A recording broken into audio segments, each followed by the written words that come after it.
یہی ایک ٹاپکس ہیں جن پہ کام کیا جا سکتا ہے. ہم آپ کو بتاتے ہیں، دیکھیں آپ کے لیے کیا چیزیں سوٹیبل ہیں. ایک بہت بڑا کام جو کرنے کا ہے وہ اس تفسیر کے متعلق یہ ہے کہ آپ اس تفسیر کا انڈیکس بنائیے. یہ ایک پروجیکٹ ہے جس پہ کام ہونا چاہیے، اور انڈیکس کا مطلب یہ ہے کہ اس تفسیر کو سنا جائے اور سن کے اور مضامین دیکھے جائیں کہ کون کون سا مضمون کہاں کہاں آ رہا ہے. مثلا اللہ تعالیٰ کی توحید ہے، اس کا کہاں کہاں ذکر ہے. رسالت ہے، اس کا کہاں کہاں تذکرہ ہے. تقدیر ہے، اس کا کہاں پہ ذکر آیا ہے. قیامت ہے، اسی طرح تاریخ ہے مسلمانوں کی اور حیدرآباد کی بھی. ہاں وہ بھی ایک مستقل موضوع ہے.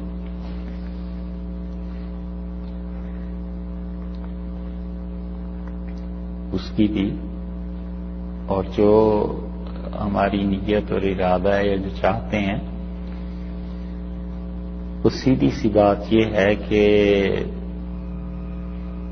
کسی نے حاجی عبدالغفور صاحب تھے رحمت اللہ علیہ، ہندوستان میں جودھ پور کے. کسی نے ان سے کہا کہ بلکہ ان کے سامنے بات ہوئی تو کسی نے کہا کہ آپ کے شیخ جو تھے مولانا اشرف علی صاحب تھانوی رحمت اللہ علیہ، ان سے ہمارے حضرت کا زیادہ بڑا مقام تھا. تو میں نے کہا بھائی یہ درست ہے، بالکل ٹھیک ہے. تو کوئی اور بیٹھا ہوا تھا وہ بھی سن رہا تھا. جب وہ صاحب اٹھ کے چلے گئے تو اس نے کہا حضرت کمال کرتے ہیں آپ، ہمارے حضرت جو تھے تھانوی رحمت اللہ علیہ وہ مجدد تھے اس صدی کے، اور مجدد سے تو بڑا کوئی مقام ہوتا ہی نہیں. تو آپ نے کیسے انہیں کہا کہ یہ درست ہے؟ آپ کو تو کہنا چاہیے تھا کہ ہمارے شیخ سے بڑا کوئی شیخ ہی نہیں. تو انہوں نے بڑی اچھی بات کی. انہوں نے کہا میاں حضرت تھانوی رحمت اللہ علیہ کا جو درجہ اللہ کے ہاں ہے میرے ہاں نہ کرنے سے وہ کم زیادہ نہیں ہوگا، اور اللہ تعالیٰ اگر اس امت کے ہر آدمی کو وہ مقام دے جنت میں جو ہمارے حضرت کا ہے تو ہمیں کیا اعتراض ہے؟ ان کا سب کو وہ مقام ملے، ہمارا کیا؟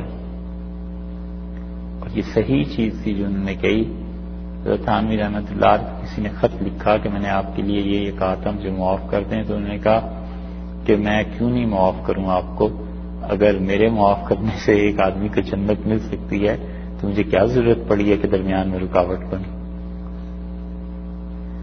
تو اس لیے نیت ارادہ یہ ہے، دو چیزیں ہیں. ایک چیز تو یہ ہے کہ آپ کسی کام کو کیجیے، کسی کام میں لگیے. کوئی ہمیں نہیں معلوم آپ لوگوں کے کیا ایکٹیویٹیز ہیں، ہوتی ہیں ہر آدمی کی اپنی، اور آپ کو بھی اتنا زیادہ معلوم نہیں کہ ہماری کیا ایکٹیویٹیز ہوتی ہیں.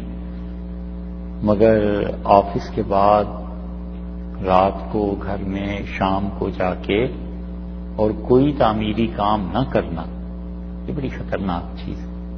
گھنٹہ 2 گھنٹہ آپ جہاں آئے ہوئے ہیں یہ آپ کے فرائض میں شامل ہے کہ خدا کے دین کے لیے وقت دیں.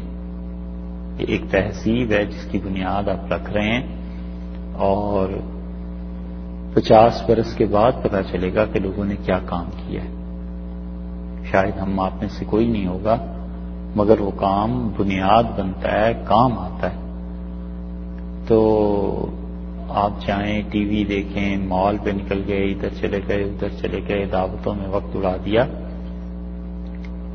ان سے کہیں زیادہ ضروری ہے کہ آپ اپنے کام میں لگیے جو کام ڈھنگ سے زندگی میں کرنے کے ہوتے ہیں، ورنہ عمر بیت جاتی ہے دیکھتے ہی دیکھتے اور کچھ پتہ نہیں چلتا، کچھ خبر نہیں ہوتی اور عمر بیت جاتی ہے. یہ ریکارڈ بھی ہو رہا ہے، اس کو کیا ضرورت ہے؟ اچھا، ہم خدا نخواستہ کسی غلط نیت سے نہیں کہتے، اللہ معاف کرے، مگر یہ جتنا آپ سنتے ہیں یہ چیزیں، ان میں سے کئی ایک چیزیں ایسی ہیں جو کئی برس پہلے پڑی، اور 9 برس ہمیں اچھی طرح یاد ہے کہ 9 برس تک اگر یہ کہیں کہ ہم 9 برس میں 30 راتیں بھی سوئے ہوں تو یہ زیادہ ہے۔ 9 برس تک یہی حال رہا ہے کہ عشاء کے بعد بیٹھے اپنا کام پڑھنا لکھنا شروع کیا اور فجر ہو گئی اور اس کے بعد جا کے سوئے۔ یہ ایسے ہی نہیں بنتے کام، محنت کرنی پڑتی ہے آدمی کو، اور وہ بھی اس لیے کہ 9 سال کے بعد پھر ایسا سال آ گیا تھا کہ پھر جانا ہی تھا کہیں لاہور، کچھ کام وام تھے ایسی چیزیں، ورنہ پورے سال میں 2 راتیں 3 راتیں سو لیے، 2 راتیں سو لیے، اور سونا جو تھا وہ فجر کے بعد ہی ہوتا تھا، اور وہ بھی اس پہ تھا کہ کب کوئی کام، آج کیا پڑھ رہا ہے، آج کیا پڑھ رہا ہے، کتنے گھنٹے سو سکتے ہیں، کتنے گھنٹے نہیں سو سکتے۔ ایک یہ 9 سال نہیں رہا، اور ایک دوپہر کا سونا وہ نہیں چھوٹا کہ دوپہر میں 15 منٹ مل گئے، 20 منٹ مل گئے، گھنٹہ آدھا گھنٹہ مل گیا، تو یہ کام اتنی محنت سے ہوتے ہیں۔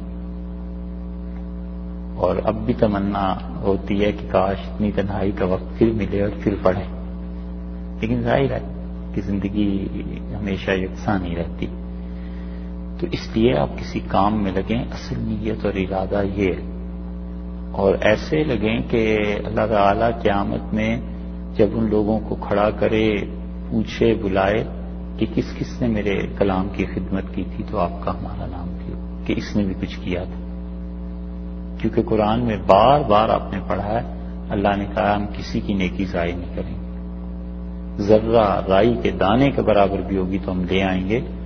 تو اس لیے جب آپ کام کریں گے تو اللہ تعالیٰ خود ہی برکت دیتا ہے، پھر راہیں کھول دیتا ہے، اور یہ کوئی طریقہ نہیں ہے کہ آدمی آ کے 3 گھنٹے 4 گھنٹے موویز دیکھے، ٹی وی دیکھے، یہ چیزیں ایک مناسب حد تک ساری ایکٹیویٹیز ہوتی ہیں، ورنہ عمر ضائع ہو جاتی۔ اس لیے اصل بات تو یہی ہے کہ عمر کسی طرح، زندگی کا ایک حصہ کسی طرح اسلام کے ساتھ، دین کی خدمت میں، قرآن پاک کی خدمت میں لگ جائے، تو اس کا فائدہ یہ ہو جاتا ہے کہ آدمی کی موت ایمان پہ ہوتی ہے، جس چیز میں زندگی گزاری بھی ہوتی ہے خدا اسی چیز پہ موت دے دیتا ہے، اور اسی چیز پہ آدمی اللہ کے ہاں پیش ہو جاتا ہے۔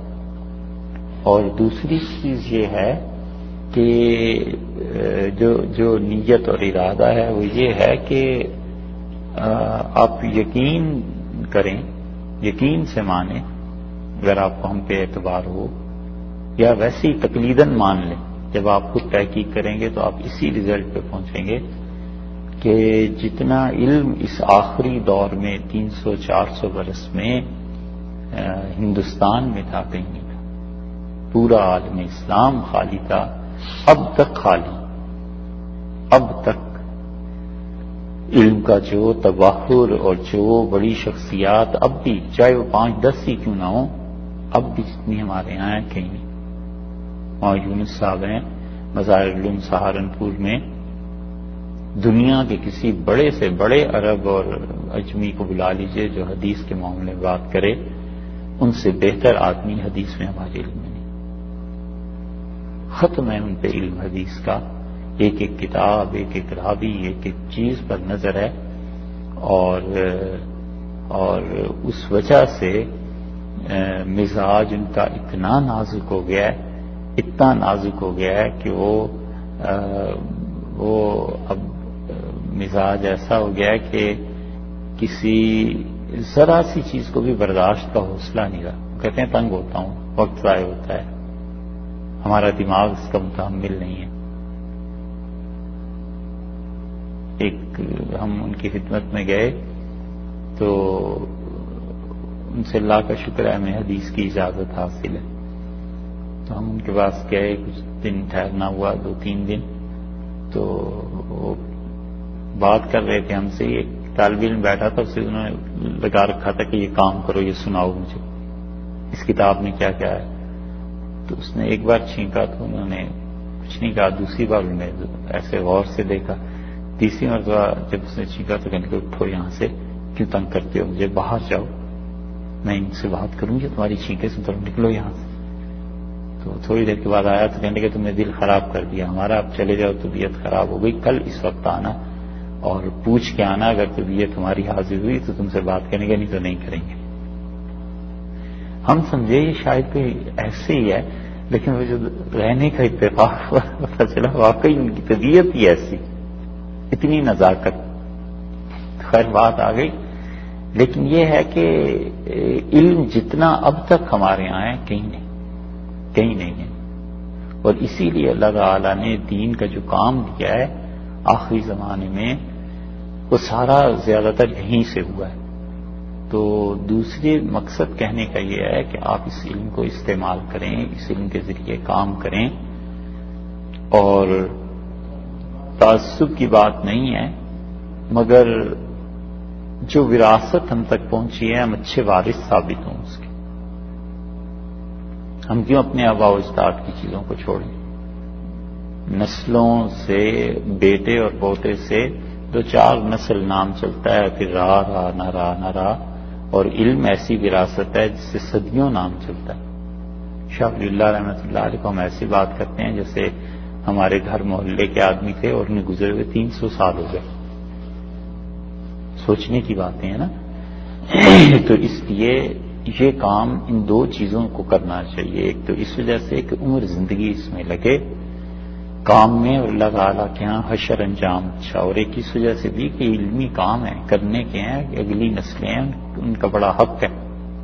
ہم لوگوں نے جو کچھ سیکھا ہے یہ پچھلی نسل سے ہی سیکھا ہے.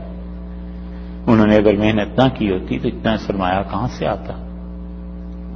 اور جو پروجیکٹس ہیں ان میں ایک پروجیکٹ جیسے ہم نے سے ابھی عرض کیا، انڈیکس بنانا ہے کہ اس تفسیر کو سن کے موضوعات کو جمع کیا جائے. کہ توحید پہ کوئی سننا چاہتا ہے تو کہاں ہے، آخرت پہ سننا چاہتا ہے کہاں ہے، تقدیر پہ کوئی سننا چاہتا ہے اس پہ کہاں ہے، ہندوستان کی تاریخ ہے یہ کہاں ہے. اور اسی طرح اور چیزیں بھی اس میں مل جائیں گی. حقوق ہیں، حقوق العباد وہ کہاں ہیں، کس جگہ اس کا ذکر آیا ہے. اسی طرح تعلیم ہے، قوموں کا عروج و زوال ہے، تزکیہ نفس ہے. کتنے ہی موضوعات بن سکتے ہیں. آپ سے سنیں اور موضوع ایک لکھ لیں اپنے آسان زبان میں. کوئی بالکل اس کا بوجھ لیں ہی نہ. جیسے ٹوٹے پھوٹے الفاظ آتے ہیں دماغ میں آتا ہے نا. مثلا آپ اس کا ایک تجربہ کر لیں کہ یہ کیا ہے. آپ سوچیں تو آپ کے دماغ میں آئے گا کرسی ہے، ایک کے دماغ میں آئے گا یہ کرسی ہے، ایک کہے گا بیٹھنے کی جگہ ہے. بس یہی لکھ لیا جائے. جو کچھ ذہن میں آتا ہے اس کو سن کے اس کو لکھ لیا جائے. پھر یہ جو احاطہ کرنا ہوتا ہے نا کہ سارے کام میں ہی کر لوں، اس میں بڑی نحوست ہے. کوئی بھی کام نہیں ہوتا. یہ جو کبھی کبھی آدمی سوچتا ہے نا کہ یہ بھی کام میں کر لوں، یہ بھی کر لوں، یہ بھی کر لوں، نہیں ہوتے. یہ نحوست پڑتی ہے اس کی، اور آدمی کسی کام کا بھی نہیں رہتا. بس اتنا سے ہی پروجیکٹ کرنا ہے کہ اس کو سننا ہے، اور سننے کے بعد جو کچھ اپنے دماغ میں آتا ہے اس کو لکھ دینا ہے کہ اس میں یہ چیز ہے، یہ ٹاپک آ رہے ہیں. یہ ایک کام کرنے کا ہے. اور جو کچھ ذہن میں آتا ہے جب آپ لکھ لیں گے ہوتے ہوتے وہ ایک چیز بن جائے گی. پھر اس پہ بیٹھ کے نظر ثانی کر لیجیے، پھر اس میں آپ اضافے کرتے رہیے، ترمیم کرتے رہیے. مگر پہلی مرتبہ میں ساری چیزیں واضح اور سامنے نہیں آ جاتی. تو یہ ایک پروجیکٹ ہے، اس طرح اس پہ کام ہو سکتا ہے. اسی طرح دوسرا اس تفسیر میں جو پروجیکٹ ہے وہ یہ بھی ہے کہ جن جن کتابوں کے حوالے دیے گئے ہیں ان کتابوں کی اصل آپ نکالیے کہاں ہے. حدیث آئی ہے، تفسیر آئی ہے، فلاں چیز ہے، فلاں چیز ہے، فلاں کتاب کا ریفرنس ہے. تو آپ اگر لکھ کے بھیج دیں کہ یہ ریفرنس چاہیے تو ہم اصل کتاب سے آپ کو ریفرنس نکال کے بھیج دیں کہ یہ. تو آپ نے کچھ بھی نہیں کرنا. آپ نے دوسروں کے لیے ایک اچھی چیز پرووائڈ کر دینی ہے کہ اس حدیث میں 10,000 حوالے تھے اور وہ سارے حوالے جو ہیں یہ اس ایک بک میں شامل ہیں. آسان ہے، کچھ مشکل نہیں. حوالے بھی آپ کو زیادہ نہیں تلاش کرنے، وہ بھی ہم بھیج دیں گے کہ یہ جو حدیث تھی یہ ہے اس کا حوالہ، یہ فلاں کتاب میں فلاں جلد میں فلاں پیج پہ آئی. بس اس کا فائدہ یہ ہو جائے گا کہ آئندہ کبھی بھی کوئی سے لکھے گا، کام کرے گا تو ریفرنس بک اس کے پاس ہوگی پوری کی پوری، اور اسے کہیں زیادہ تردد کی ضرورت نہیں ہوگی. آپ کا کام ہو گیا اور اس کا وقت بچ گیا. یہ ایک کام کرنے کا ہے. اسی طرح تیسری چیز یہ ہے کہ اس تفسیر کو جو کچھ آپ سمجھیں اسے مختصر کر لیں، اپنے لفظوں میں مختصر کر لیں. ہم نے تو بحث کی 1 گھنٹے میں، 1 گھنٹے کے بعد ہم اس نتیجے پہ پہنچے کہ یہ بات ہے، اتنی سی بات ہے، آپ اسے ہی بس لکھ لیں، زیادہ نہ لکھیں. تو یہ ساری چیز تحریر کی صورت میں آ جائے گی، ہم بھی دیکھ لیں گے. آپ کو کوئی ڈرنے کی کوئی پریشانی کی بات نہیں ہے. ہوتا ہے آدمی لکھتا ہے، غلط بھی ہوتا ہے، صحیح بھی ہوتا ہے، تو ہم لکھ لیں گے، دیکھ لیں گے. آپ اسے جب لکھ لیں گے پورا ہو جائیں گے 30 پارے، تو وہ لوگوں کے پڑھنے کی ایک چیز بن جائے گی. اور آدمی کو نہیں پتا ہوتا کہ اس کا کام، اس کا پڑھا لکھا اور اس کا جو بھی ورک ہے وہ کہاں جا کر رنگ لایا ہے. یہ بھی ایک کام کرنے کا ہے. تفسیر میں جو آپ کے ذہن میں سے سن کے آیا اس کا خلاصہ لکھ لیا کہ اللہ تعالیٰ نے اس آیت میں یہ بات کہی، ان آیات میں یہ کہا ہے. یہ کتنے پروجیکٹس ہو گئے. چوتھا ایک کام کرنے کا ہے، اور وہ یہ کہ اس میں آپ دیکھیں گے کئی جگہ پر یہ کہا گیا ہے کہ یہ کام کرنے کا ہے، یہ مسلمانوں کا کام ہے جو انہیں کرنا چاہیے. کسی ایک کام کو لے لیں. وہ عام طور پہ ایسے کام ہیں جو کئی سال کی محنت چاہتے ہیں. تاریخی مقامات ہیں قرآن پاک میں کہ یہ تاریخ میں یہ جو مقام جس کا ذکر ہے یہ کہاں ہے. بدر جہاں پہ واقع ہوئی ہے آج کل وہ کہاں ہے، احد جہاں پہ واقع ہوئی تھی وہ کہاں ہے، خندق کہاں ہے، سمود قوم جو تھی اس کا ذکر ہے یہ کہاں ہے، قوم عاد جو تھی اس کا ذکر ہے یہ کہاں ہے، حضرت لوط علیہ الصلوۃ والسلام کی قوم پہ جو عذاب آیا اور بستیاں الٹتی گئیں یہ بستیاں کہاں پائی جاتی ہیں، آج کل کون سا ملک ہے. یہ ساری لیٹسٹ انفارمیشنز آپ جمع جب کر دیں گے تو یہ اب بھی کام آئے گا، اور آج سے 500 سال بعد بھی فرض کیجئے اس کو ضرورت پیش آتی ہے تو یہ کام آئے گا کہ اچھا اس زمانے میں یہ جگہ یہاں پہ ہوا کرتی تھی. دلی میں ایک جگہ تھی کوچہ انبیاء، اس کا ذکر کئی بار پڑا، اور جب خود دلی گئے تو ہم نے کئی ایک سے پوچھا تو بعض تو ہنستے تھے، کہتے تھے کہ یہ کہاں، تو جن کے یہاں ٹھہرے تھے ان سے پوچھا تو انہوں نے کہا تم اصحاب کہف میں سے تو نہیں اٹھ کے آ گئے، اب کہاں کوچہ انبیاء ملتا ہے، نہیں آپ تو دلی بدل گئے. تو اس لیے یہ چیزیں کام آ جاتی ہیں. یہ ایک کام ہے جو کرنے کا ہے تاریخ کے اعتبار سے. اس میں جب آپ لکھیں گے پڑھیں گے آپ دیکھیں گے کہ یاجوج ماجوج کہاں گئے، یہ کون سی قوم تھی، اور سکندر کی وہ جو سد سکندری ذوالقرنین والی دیوار وہ کہاں گئی، آج کل کہاں ہے. اور اللہ تعالیٰ آپ کو توفیق دے کبھی ٹریولنگ کی، جانے کی، دیکھنے کی ان چیزوں کو، اور پھر آپ اپنے ذاتی مشاہدات درج کریں کہ وہاں جا کر میں نے اس چیز کو اس طرح دیکھا. تو یہ بہت بڑے کام، بہت بڑے کام، اور یہ چاہتے ہیں انسان کی ذہنی طور پر فراغت کو، فرصت کو. یہ بھی ایک پروجیکٹ ہے، یہ بھی کرنے کا کام ہے. ایک اور کام دیکھیے، یہ بھی اس تفسیر میں مل جائے گا. کئی ایک صحابہ رضی اللہ عنہ کے قصے ہیں کہ فلاں کے ساتھ یہ ہوا تھا، فلاں نے یہ کہا تھا، حضرت عمر رضی اللہ عنہ کے عہد میں یہ ہوا. اسے جمع کر لیجیے. اسے سارا جتنا کام ہے کرنا چاہیے آسان انگلش میں، جیسے بچوں کو سمجھانا ہے، جیسے بچوں سے بات کرنی. جو چیز جان بوجھ کر اور بڑی محنت کر کے ہم نے خود کم کی ہے وہ یہ ہے کہ جب بھی لوگوں سے بات کرنے کا اللہ تعالیٰ نے موقع دیا ہم نے کبھی علمی اصطلاحات کو زیادہ استعمال نہیں کیا. اس لیول پہ اتر کے بات کرنی چاہیے، اس لیول پہ لوگ سمجھ سکتے ہیں بات کو. اگر ہم بھی ایسی ہی کتابوں کی باتیں کرنے لگیں کہ یہ مضارع ہے اور یہ محذوف ہے اور یہ اس اسم کا فاعل ہے اور اس میں فاعل ہے، یہ تو یہ آپ کی بھی نہ سمجھ میں آئے اور ہماری سمجھ میں تو ویسے بھی نہیں آتا. ہاں تو آدمی پھر اگلے دن نہیں آتا، کہتا ہے یار وہ تو اتنی پتہ نہیں کس جہان کی بات کرتا ہے. وہ کہتے ہیں کہ کوئی دیہاتی آیا تھا اور دلی میں کسی بزرگ سے ملا تو انہوں نے کہا کہاں سے آئے ہو، تو اس کے اپنا جگہ سے، تو انہوں نے کہا کہ امسال مطر چکید نہ چکید، اس سال بارش ہوئی یا نہیں ہوئی. تو دیکھتا رہا چپ کر کے. پھر انہوں نے پوچھا، پھر دیکھتا رہا. تو وہ چلا گیا. اگلے دن پھر آیا تو اس کی اس دوست نے سے کہا کہ اتنے بڑے بزرگ ہیں، کچھ پوچھا یا نہیں پوچھا. اس نے کہا یار میں گیا تو تھا، پتہ نہیں کیا زبان بول رہے تھے، ہمیں تو سمجھ نہیں آئی. تو وہ جب بیٹھا دونوں دوست آ کے تو انہوں نے پھر وہی کہا کہ ان سال مطلب چکید نہ چکید، اس سال بارش ہوئی یا نہیں ہوئی. تو اس نے اشارہ کیا، اس نے کہا یہ ہیں، یہی زبان کل بول رہے تھے، ہمیں تو کچھ پتہ نہیں چلا. سبحان اللہ، بہت بزرگ ہیں، ایسی بات کرتے ہیں جو ہمیں سمجھ نہیں آتی. اس نے کہا ارے پوچھیں چھینٹا پڑا یا نہیں. اس نے کہا حضرت خوب پڑا، خوب پڑا. تو بات جب آدمی کرتا ہے اس لیول کی پھر ٹھیک ہوتا ہے. بالکل آسان زبان میں لکھی، بالکل آسان زبان، یہ کام کرنے کا. ایک اور کام کرنے کا ہے.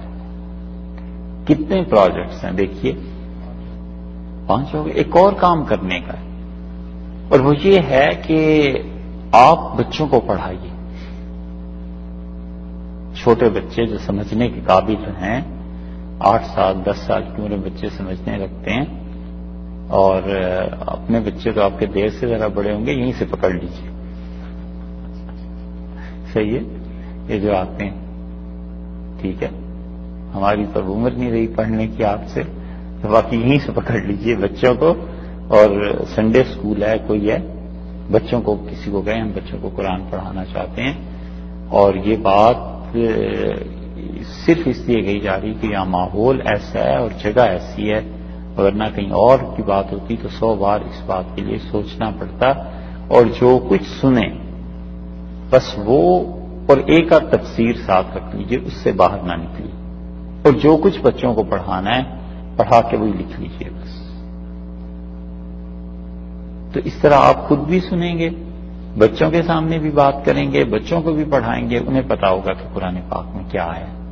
انگلش میں پڑھائیں ان بچوں کو. ایک بار اگر یہ قرآن پاک کا ترجمہ اور جس میں پڑھ جائیں اور آپ کا اخلاص ہے، جس اخلاص سے درد کے ساتھ آپ پڑھائیں گے اتنا ہی اثر رہے گا. یہ کام کرنے کا کہ جو کچھ آپ نے ہفتے میں 2 بار پڑھانا ہے، ایک دن کلاس ہے سنڈے اسکول میں پڑھانا ہے، سنڈے اسکول کے لیے آپ نے 4 دن تیاری کی، جو تیاری کی اسے ہی لکھ لیجیے بس.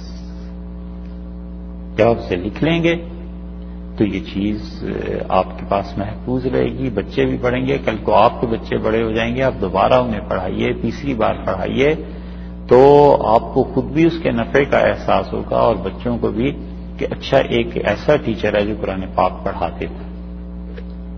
یہ بڑی کمی ہے اور آدمی نہیں ہے.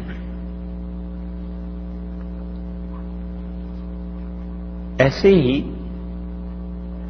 ایک کام کرنے کا جو کرنا ہی چاہیے، آپ روزانہ 1 گھنٹہ 2 گھنٹے نکالیے، اسے سنیں.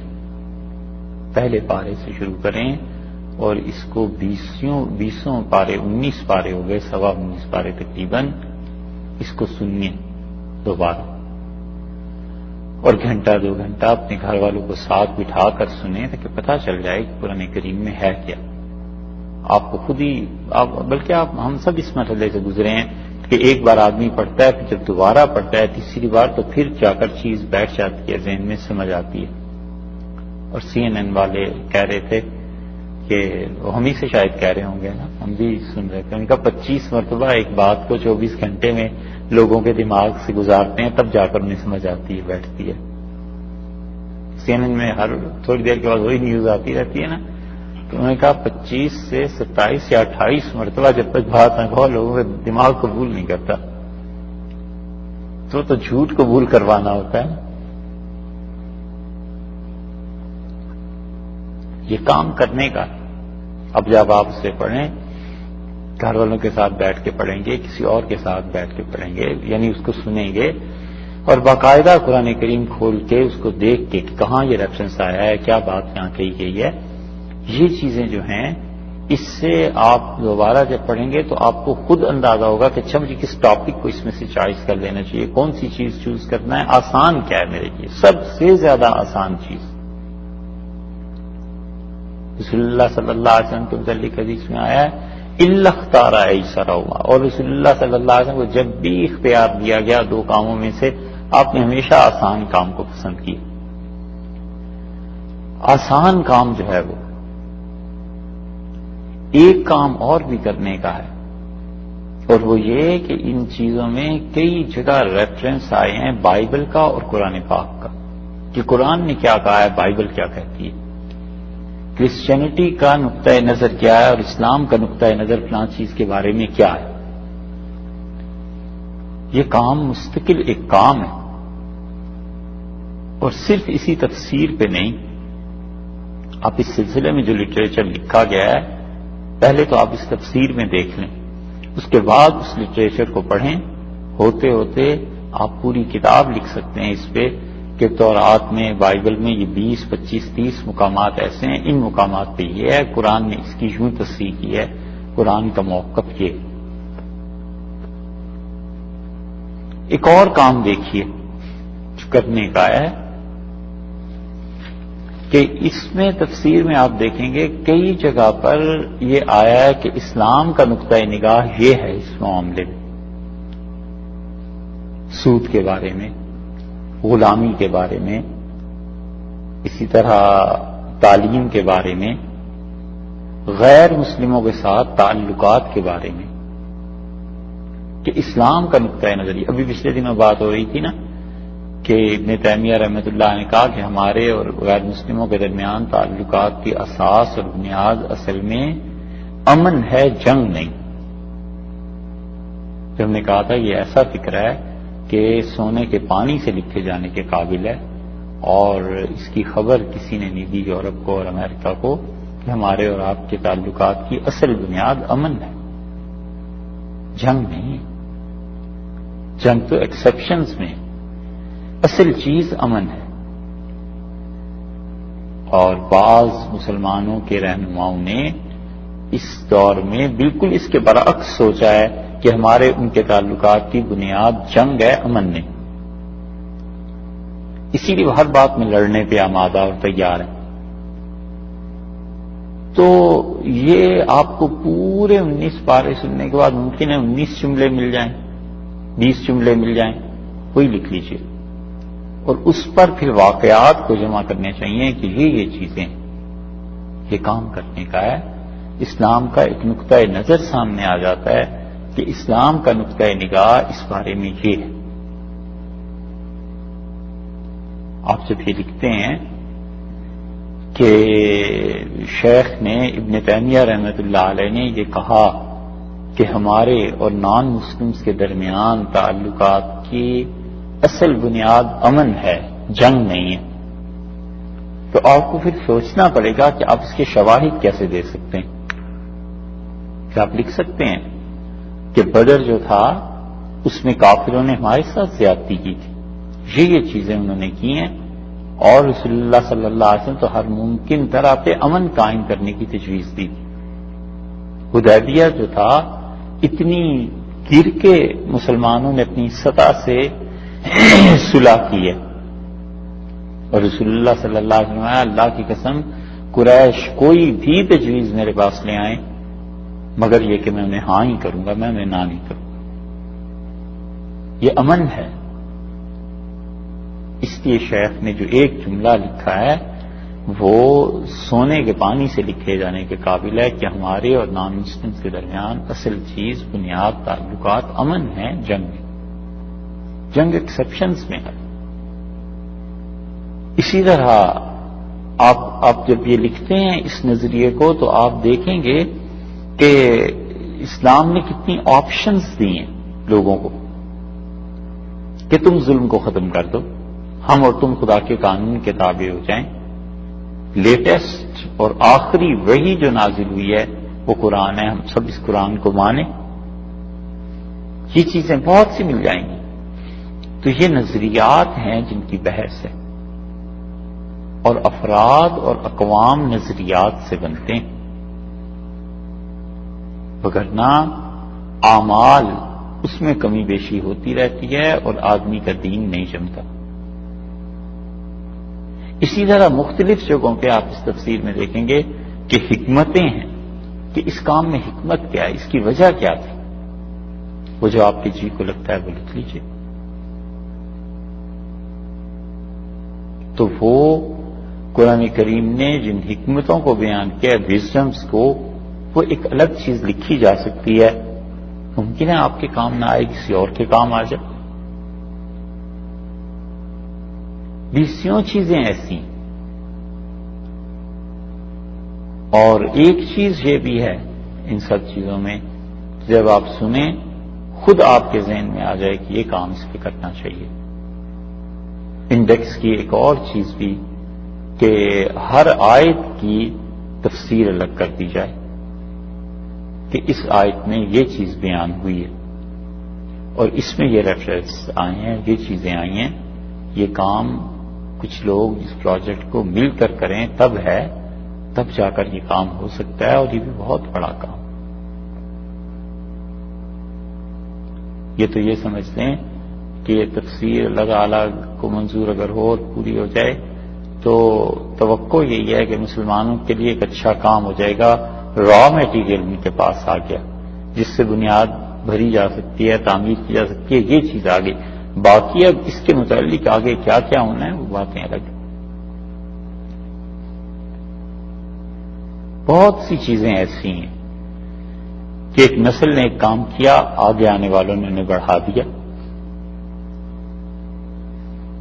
اور بعد والے لوگ جو کچھ کام کر لیتے ہیں وہ پھر ایک اور سٹیپ اس کے بعد پہلے کر لیتے ہیں. تو یہ چیزیں آہستہ آہستہ ایسے علمی کام ہوتے ہیں. مگر کہنے کا مقصد یہ کہ کسی کام میں لگیے، یہ طریقے ٹھیک نہیں ہے بھائی. زندگی ضائع ہو جاتی ہے، عمر ضائع ہو جاتی ہے، اور جو وقت گزر گیا نا یہاں وہ تو جنت میں بھی واپس نہیں آئے گا. کیونکہ یہ ٹائم اپنی جگہ ہے، جنت والا ٹائم اپنی جگہ ہے. سوائے اس کے کہ اللہ تعالیٰ کوئی اور ہی صورت کرے کہ دو ٹائمز برابر چلا کریں یا کچھ بھی ہو، وہ تو اس کے قبضے میں ہے. ادروائز جو عمر گزر جاتی ہے پھر نہیں آتی.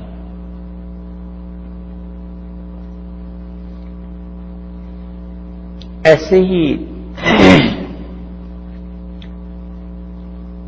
یہ جو فتنے ہیں اب اٹھ رہے ہیں آہستہ آہستہ، اس کی پازیٹو سائڈ سوچنی چاہیے. تفسیر میں کئی جگہ اور انشاءاللہ مناسب الفاظ میں ہی ملے گا. پچھلے سال بھی اس سال بھی کئی چیزوں کا رد تو آیا کہ لچی نے یہ لکھا ہے، یا مرزائی یہ کہتے ہیں، یا بعض لوگ یہ کہتے ہیں، یا خارجی یہ کہتے ہیں، معتزلہ یہ کہتے ہیں، اور اصل میں بات یوں نہیں یوں ہے. ان چیزوں کو جو اب نئے نئے فتنے اٹھ رہے ہیں اس کے رد کو لکھا جائے، کام کیا جائے کہ ہمارے زمانے میں یہ اشکالات، یہ مصیبتیں پیش آ رہی ہیں اور قرآن نے اس سلسلے میں یہ کہا، حدیث میں یہ آیا. یہ بھی ایک پروجیکٹ ہے. اور پھر جب آپ خود سنیں گے اور پڑھیں گے تو پھر آپ خود جانتے ہیں کہ انشاءاللہ آپ کے سامنے جو چیزیں آ جائیں گی آپ اس میں سے اپنے لیے چوز کر سکتے ہیں کہ یہ کام کرنا ہے. یہ ساری چیزیں. اب یہ جو مسئلہ آیا ہے، یہ جو عورت کی امامت کا مسئلہ ہے، یہ چیزیں، یہ اس طرح کے مسائل جو ہیں کہ جب اٹھتے ہیں تو اتنا ہی مؤثر اس کا جواب بھی آنا چاہیے.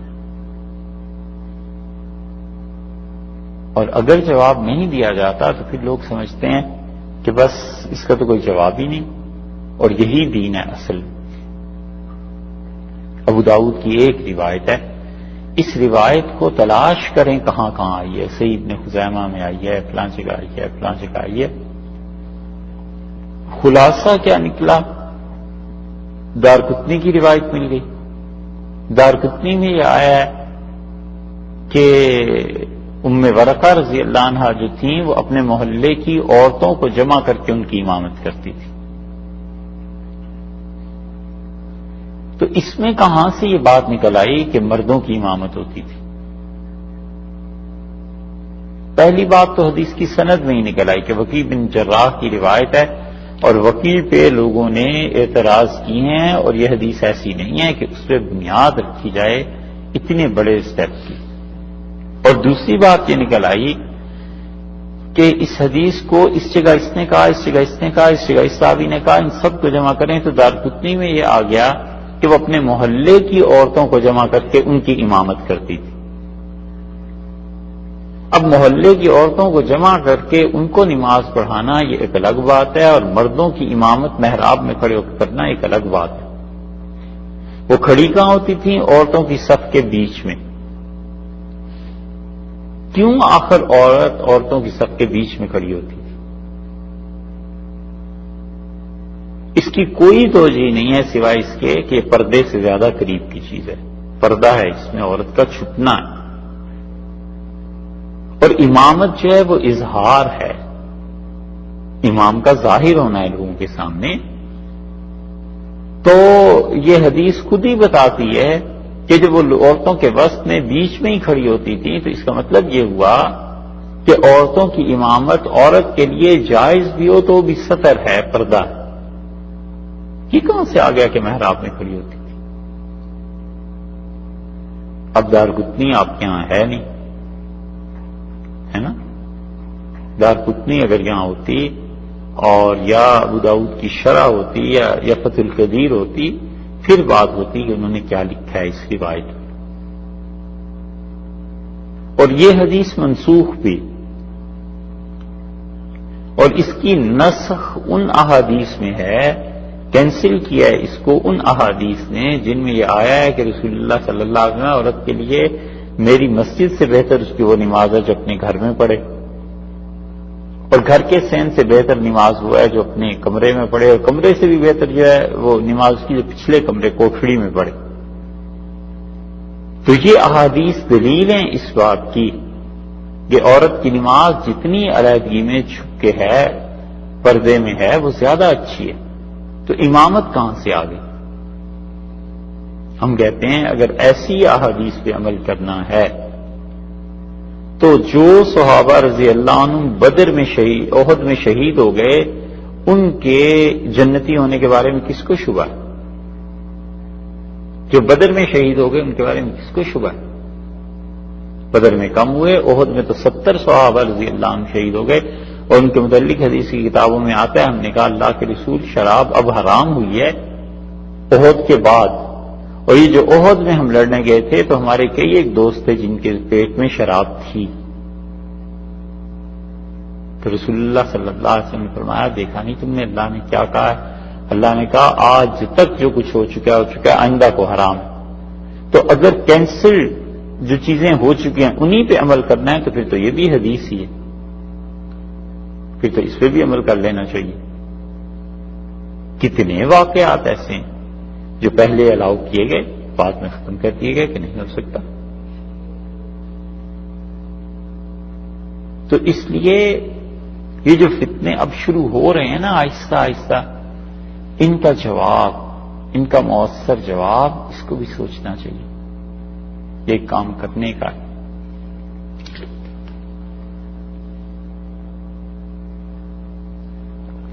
یہ چیزیں ہیں جو ہمارے خیال میں تھی کہ آپ سرچ کریں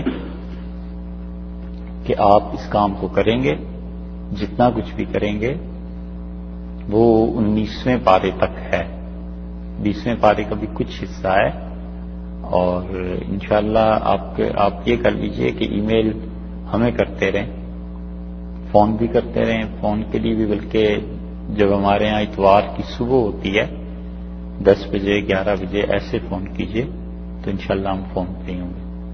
اس کو اسی مقصد کے لیے رکھا ہے اس وقت کو کہ آپ کے ہاں ہفتے کی رات ہو جائے گی, ہفتے کا دن گزار کے آپ کو سہولت ہوگی. تو یہ کام جتنا بھی آپ کریں تھوڑا تھوڑا کر کے ہمیں بھی بھیجتے رہیں, ہم بھی دیکھتے رہیں, آپ کو مشورے دیتے رہیں. اب بالکل اس بات پہ پریشان نہ ہوں کہ حوالے نہیں ہوں گے, جو بھی آپ حوالہ کہتے ہیں ہم دے دیں گے. نہ اس بات پہ بالکل آپ فکر نہ کریں, ہم انشاءاللہ پوری کس کے تنقید کریں گے, ضرور کہیں گے اس کو کاٹو. صحیح ہے, یہ بالکل فکر نہ کیجیے گا, ہم ایسے رعایت کر دیں گے, اس لیے کہ بڑی ذمہ داری کی چیزیں.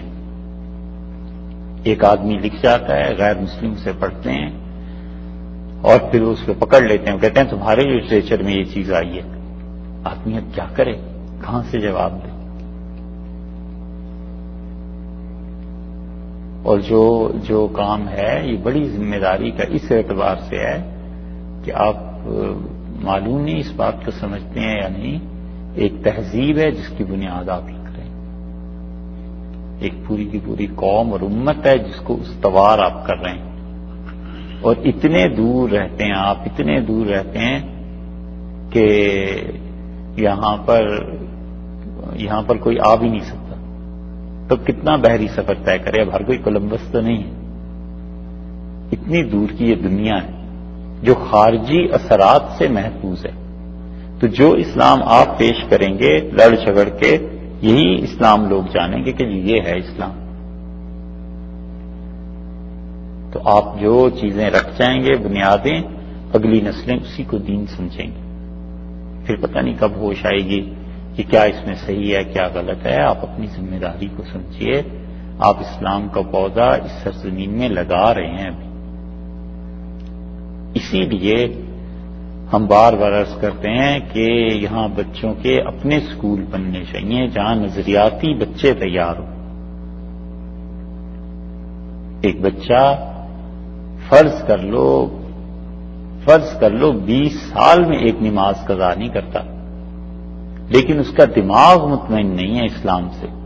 وہ جب اپنے کلاس روم میں جاتا ہے, اپنے کولیگ سے ملتا ہے, وہ طرح طرح کے اعتراض اسلام پہ کرتے ہیں اور اس کا ایمان اندر ہی اندر کھوکھلا ہوتا جاتا ہے. وہ ظاہر میں نماز پڑھ رہا ہے لیکن وہ نظریاتی بنا ہوا نہیں ہے. نتیجہ یہ نکلے گا کہ وہ کسی بھی دن اسلام کو چھوڑ دے گا.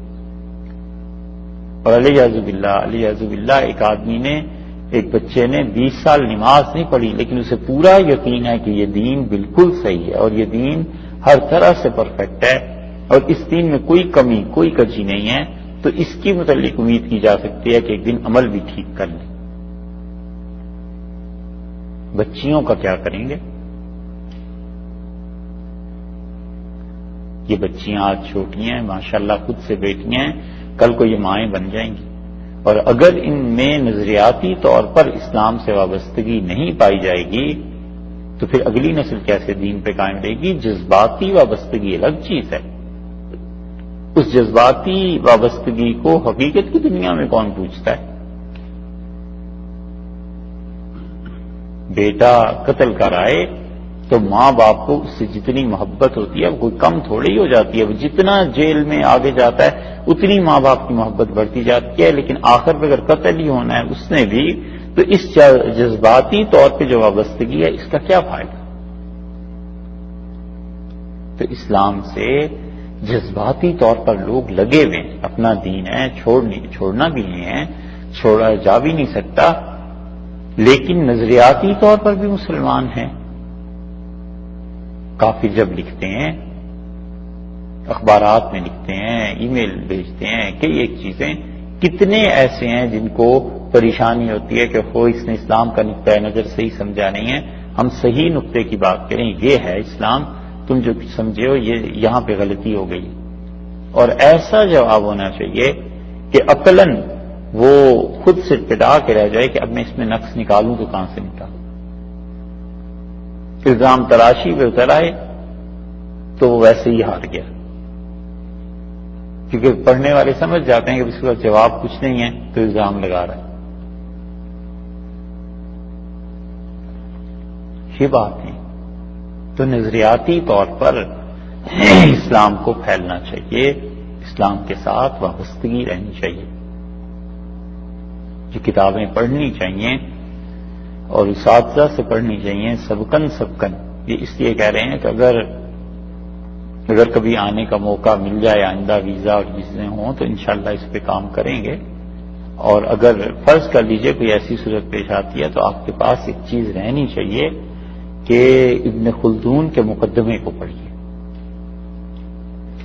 ابن خلدون نے اصول پر بات کی ہے، اسلام کے، تاریخ کے، طب کے، رسول اللہ صلی اللہ علیہ وسلم کی شخصیت کے۔ یہ ابن خلدون کا مقدمہ بڑے کام کی چیز ہے، لوگ اسے پڑھتے نہیں ہیں، حتیٰ کہ اسے فرانس والوں نے سب سے پہلے چھپایا۔ مسلمانوں کو خیال ہی نہیں تھا کہ اتنی بڑی چیز ہمارے پاس۔ پچھلے دور کے مسلمانوں کو تھا، جب سے یہ انقلاب آیا ہے ادھر کا فرانس کا، اور جب سے دنیا میں یہ ایک نئی کروٹ آئی ہے، اس وقت انہیں خیال نہیں تھا، اور فرانس والوں نے اسے چھپایا تھا۔ یہ مقدمہ ابن خلدون پڑھنے پڑھانے کی چیز ہے۔ اس سے پتہ چلتا ہے کہ نظریات ہمارے کیا ہیں، اسلام کیسا دین ہے۔ ایک نظریہ تھا سوشلزم کا، اسے پڑھے لکھے لوگ مل گئے نا، اور وہ جو اس کی زندگی میں مارکس کی بالکل کوئی تسلیم کرنے کے لیے تیار نہیں تھا، اور مارکس کی جدوجہد آپ پڑھیں تو اس نے اپنی بیوی کا زیور بیچ کے پریس لگایا اور سسرال سے جا کے مدد لی، اور اس نے لوگوں کو یقین دلایا کہ یہ انقلاب بس اب آ ہی رہا ہے، کچھ نہیں آیا۔ اور لینن کہاں تھا، پڑھے لکھے لوگ کچھ مل گئے اس کو، اور انہوں نے مسلمانوں کی صدیوں سے جمی ہوئی روایات کو اس کے اصلے کی بنیاد پہ توڑا، اور انہوں نے نافذ کر دیا۔ جو لوگ سمجھتے ہیں کہ روس کے میں اب یہ جو آزادی ہو گئی تو سوشلزم دنیا میں ختم ہو گیا ہے، وہ شاید پوری بات نہیں سمجھتے۔ اقتصادیات کا نظام ٹوٹ گیا، ان کی اکانومی وہ نہیں رہی، لیکن جو اس کے باقی اثرات تھے وہ اب تک ان سوسائٹیز میں قائم ہیں۔ یہ ایک نظریہ ہی تھا جو اس نے دیا۔ اسی طرح آپ جب نظریات دیں گے کسی جگہ تو جا کے ہٹ کریں گے نا، آج نہیں، 10 سال بعد، 20 سال بعد یہ نظریات کی جنگ ہے، اور یہ نظریے نئے سے نئے دیتے ہیں، مارکیٹ میں نیا سے نیا آئیڈیا لاتے ہیں، اس پہ پروڈکٹس بنتی ہیں، اس پہ چیزیں بنتی ہیں، اس پہ آگے جا کے پوری قوم کی تعمیر ہو جاتی ہے۔ یہ نظریات جب آپ دیتے ہیں تو نظریاتی مباحث میں آدمی جب سامنے والا کمزور ہوتا ہے تو تھوڑا سا بھی عقل مند ہوتا ہے، اس نظریے کو لے لیتا ہے۔ ہم سب یہ چاہتے ہیں کہ امریکہ اور یورپ اور یہ سارے لوگ اپنے گھروں کو توڑ دیں اور اسلام کی چھتری کے نیچے آ جائیں، مگر جو چھتری ہم انہیں پیش کرنا چاہتے ہیں اس چھتری پہ کپڑا ہم نے خود بھی نہیں چڑھایا ہوا۔ ہم یہ چاہتے ہیں وہ اپنے پکے گھروں کو توڑ دیں جو ان کی تہذیب ہے، اور ہم نے کچے گھر بھی نہیں بنائے ان کے لیے، تو وہ کہتے ہیں بھائی کیا ہے، کیا چیز دکھاؤ تو صحیح، بتاؤ تو صحیح، وہ کوئی نہیں۔ تو نظریاتی مباحث ہیں یہ چنگیں، اس لیے اگر بچے بنے ہوئے ہوں نظریے کی بنیاد پہ تو بحث کر سکتے ہیں، بات کر سکتے ہیں کہ ان حقائق میں کس حد تک سنجیدگی ہے، کس میں نہیں ہے۔ یہ کام کرنے کے ہیں۔ مقدمہ ابن خلدون پڑھیں تو کئی چیزوں کے بارے میں پتہ چلتا ہے کہ کیا بات انہوں نے کہی ہے، کیا اصل حقیقت ہے۔ اسی طرح یہ شاہ صاحب رحمۃ اللہ علیہ کی کتاب جو ہے نا حجت اللہ البالغہ، کہ پڑھنے کے قابل ہے، کسی استاد سے پڑھنی چاہیے، ایک ایک چیپٹر اس کا پڑھنا چاہیے۔ بہت سی چیزیں آپ کو اس میں مل جائیں گی ایسی بھی جن کو آدمی سمجھا ہوا ہوتا ہے، اور ایسی نادر اور نایاب چیزیں بھی ہیں جو آدمی کے ذہن میں نہیں آتی، اور انہوں نے اس کو بنیاد سے بات شروع کیا کہ اصل بنیاد ان چیزوں کی یہ ہے.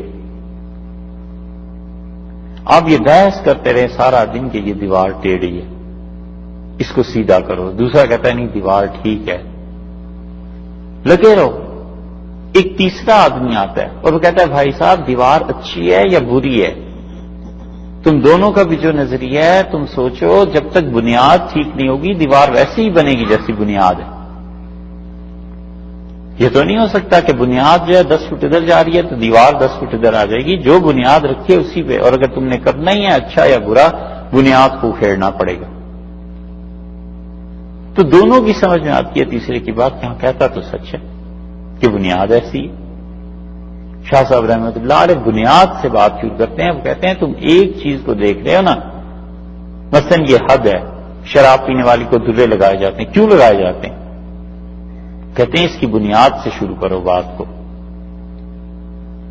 تو بنیاد میں پہنچ کے پتہ چلتا ہے کہ اچھا اسلام یہ کہتا ہے کہ ہر فرد کو یہ آزادی حاصل ہے کہ اپنی عقل کا تحفظ کرے، اور جو لوگ کسی اسٹیٹ میں رہ کے اپنی حماقت بے وقوفی کی وجہ سے اپنی عقل کا تحفظ نہیں کر سکتے، اسٹیٹ کی ذمہ داری ہے کہ اس پر ایسی پابندیاں عائد کرے جس کی وجہ سے اس کی عقل میں فطور واقع نہ ہو، عقل میں خلل واقع نہ ہو.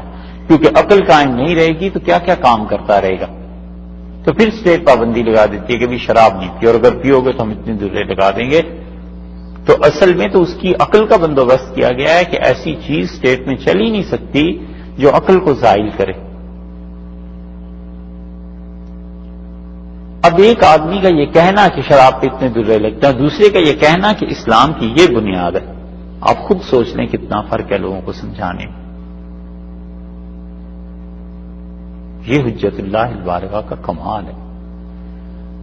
ایسے ہی خلافت راشدہ کو پڑھنا ہو اگر کہ وہ کیا چیز تھی تو ازالت الخفا پڑھنی چاہیے شاہ ولی اللہ رحمۃ اللہ علیہ کی.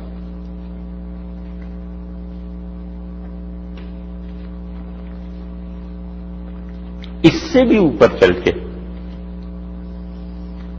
یہ محقق توسی جو تھا نا، تھا بڑا منحوس آدمی. بغداد کی خلافت کے لیے اس نے خط لکھے. اب اس کے خط چھپے ہیں، سامنے آئے ہیں. تاتاریوں کو اس نے مدعو کیا کہ آؤ اور مسلمانوں کی یہ بغداد کو تباہ کرو. محقق توسی کو علم اللہ نے بڑھا دیا تھا. اس کی کتاب جو ہے اسفار اربع، یہ پڑھنے کے قابل ہے سوائے اس کی امامت کی بحث کے، کہ امامت میں وہ ایسے ہی ہے. وہ کہتا ہے نبوت سے بھی افضل ہے، یہ اس کی بھول تھی، لیکن باقی سنجیدہ مباحث جو اس نے کی ہیں بڑی اچھی چیزیں،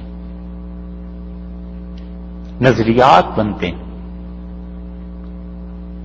پتہ چلتا ہے کہ نظریات کی بنیاد پر ہم ان قوموں سے کیسے بحث کر سکتے ہیں، کیسے جیت سکتے ہیں، اسلام کا پیغام کیسے پہنچ سکتا ہے ان تک.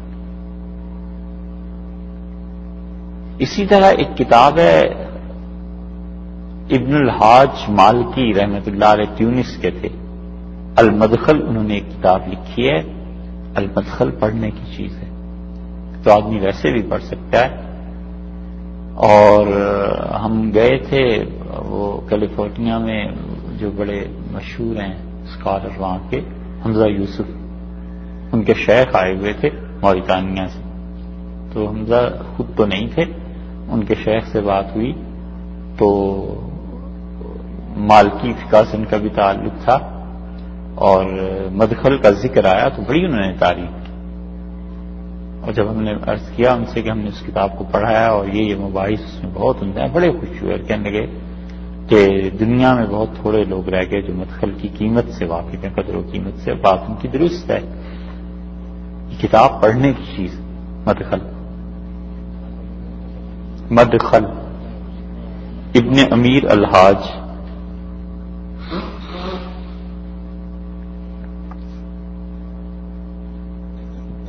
زاد المعاد ہے، یہ سیرت کی کتاب ہے، یہ خود پڑھنے کے قابل ہے. اس میں سے فقہی مسائل تو نہ لیے جائیں، وہ تو حنبلی مسلک کے مطابق درج کرتے ہیں، لیکن زاد المعاد جیسی کتاب سیرت پہ اب تک نہیں لکھی ہے. ابن قیم رحمۃ اللہ نے جو لکھی ہے، کمال کیا ہے اس شخص، کمال کیا۔ عجیب حیرت انگیز بات ہے کہ ابن قیم رحمۃ اللہ علیہ حالانکہ تاریخ کے اس دور میں آئے جب چھوٹے چھوٹے لوگوں تک کی سوانح محفوظ ہے، ابن قیم پہ زیادہ کچھ مواد نہیں ملتا۔ جو کچھ وہ نظر آتے ہیں اپنے شیخ ابن تیمیہ رحمۃ اللہ علیہ کے طفیل میں نظر آتے ہیں، مگر ابن قیم نے جو کچھ لکھا ہے بہت بڑی چیز ہے۔ سیرت کوئی بھی آدمی پڑھنا چاہے تو اس کے پڑھے بغیر کام ہو نہیں سکتا۔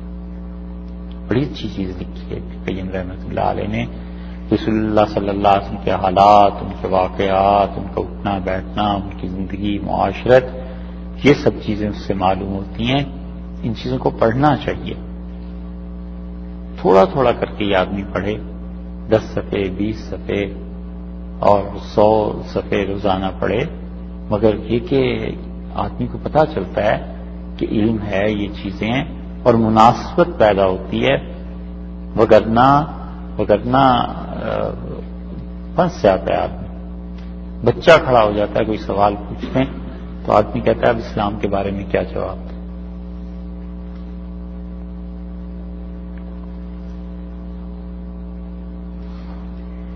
اور آخری بات جو اس سلسلے میں عرض کرنا ہے وہ یہ کہ آئندہ سال جو پارے آ رہے ہیں یہ ہیں بھائی بہت طویل، اس لیے کہ آپ 22ویں پارے کو دیکھیں نا، اس میں سورہ احزاب ہے اور سورہ احزاب کا ایک پورا حصہ، یہ سورہ احزاب سورہ نور کی طرح ہی ہے، اور سورہ نور میں آپ کو بتایا کتنا وقت لگ گیا، کتنی طویل ہو گئی۔ اس سورہ احزاب اس سے بھی طویل ہے، اس کا ایک بڑا حصہ مشتمل ہے اس پہ کہ رسول اللہ صلی اللہ علیہ وسلم کی ازدواجی زندگی کیا تھی۔ اللہ تعالیٰ نے کہا ہم نے آپ کو اجازت دی ہے، آپ ان عورتوں سے نکاح کر سکتے ہیں، اور پھر ایک جگہ کہہ دیا کہ خالصۃ لک، یہ صرف آپ کو رعایت دے رہے ہیں، آپ کی امت میں سے کسی کو یہ حق نہیں پہنچتا۔ ایک جگہ فرمایا ہے کہ یہ اتنی شادیاں ہو گئی ہیں بس اس کے بعد ختم۔ ایک جگہ فرمایا ہے کہ آپ کا جو منہ بولا بیٹا ہے زید رضی اللہ عنہ، ان کی بیوی سے آپ کو نکاح کرنا ہے، اللہ نے آپ کا نکاح کر دیا۔ تو حضرت صلی اللہ علیہ وسلم کی ازدواجی زندگی ہمیشہ سے یہ ٹاپک رہا ہے مستشرقین کا اور مسلمانوں پہ اعتراض کرنے کا۔ سارے غیر مسلموں میں جو کامن چیز ہے ان میں سے ایک یہ بھی ہے کہ کہتے ہیں انہوں نے اتنی شادیاں کیوں کی تھی، ان کی بیویوں کی عمر یہ تھی، ان کی عمر یہ تھی، 20 اعتراضات اس قسم کے ہیں، اور اگر اللہ تعالیٰ نے توفیق دی تو اس کو تفصیل سے بیان کرنے کا ارادہ ہے تاکہ یہ پتہ چلے ایک ایک کے متعلق کہ رسول اللہ صلی اللہ علیہ وسلم یہ شادی کس وجہ سے ہوئی تھی، یہ کس وجہ سے ہوئی تھی، یہ کس وجہ سے ہوئی تھی، اور وہ ساری پکچر سامنے آئے تاکہ احساس ہو، پتہ چلے کہ آخر اس کی وجوہات کیا تھیں۔ اس لیے وہ بڑی تفصیل سے بھی ہے اور طویل صورت بھی ہے۔ ایسے ہی سورہ فتح آ جاتی ہے 26ویں پارے میں، حدیبیہ پوری کا پورا اور رسول اللہ صلی اللہ علیہ وسلم کا موقف اور غیر مسلموں کے ساتھ مسلمانوں کے تعلقات اور ان کی شرائط پہ صلح کا کرنا، حتیٰ کہ یہ بھی مان جانا کہ ہم طواف ہی نہیں کرتے، اس سال عمرہ ہی نہیں کرتے۔ اس کی کیا حکمتیں تھیں، کیا مصلحتیں تھیں، پورا معاملہ کیا تھا، سیرت کا ایک بہت بڑا حصہ ہے۔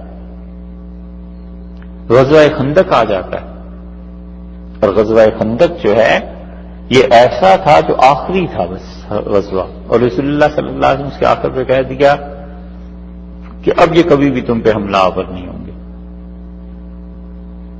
اب تو جب بھی جانا ہے ہم نہیں جانا۔ قرآن نے کہا زلزلوا زلزالا شدیدا، ہم نے جھنجھوڑ کے رکھ دیا مسلمانوں کو۔ یہ بھی بڑی تفصیل ہے۔ ایسے ہی آگے 28ویں پارے میں چلے جائیں تو 28ویں پارے میں سارے یہودیوں کے مسلمانوں کے تعلقات۔ یہودی اب تک کہتے ہیں کہ بنو قریظہ جو تھے ہم لوگ تھے، میں کیوں قتل کیا تھا تم نے،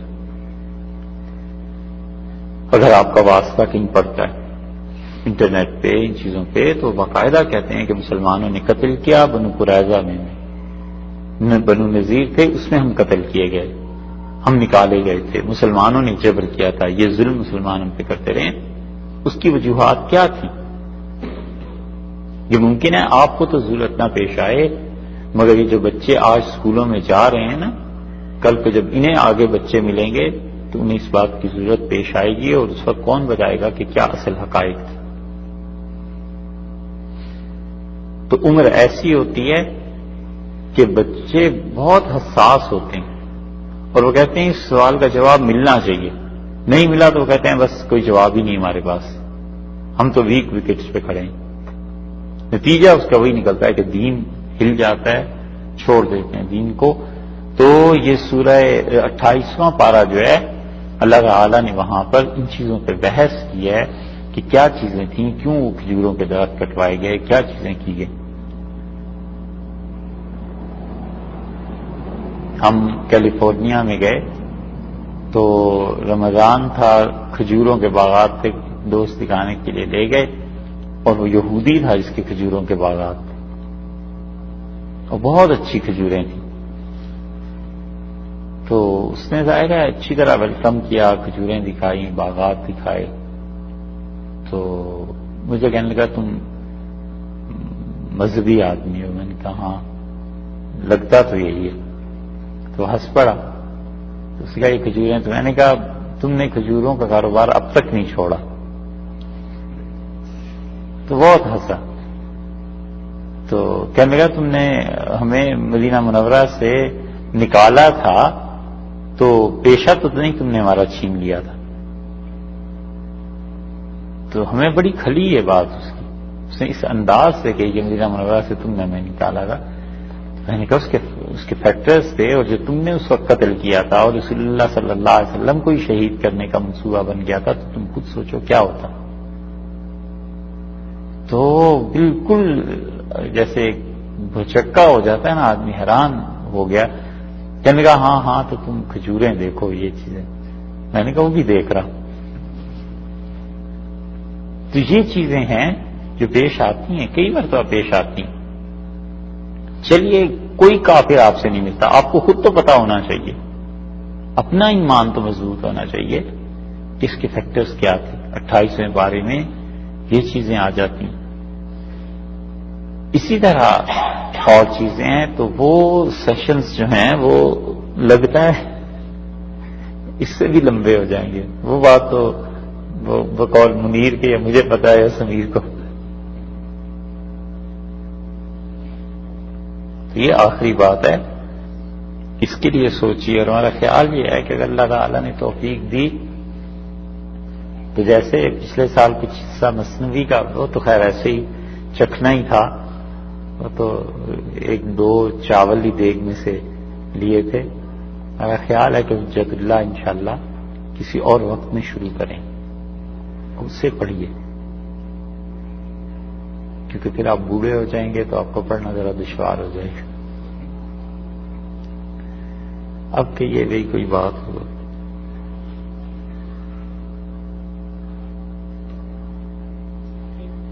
یہ بھی پروجیکٹ ہو سکتا ہے کہ بہت ساری ویب سائٹ ہیں جہاں پہ اعتراضات لکھے ہوئے ہیں اسلام کے اوپر کہ یہ ان اعتراضات کو لے کر جواب لکھے ہیں پھر آپ سے۔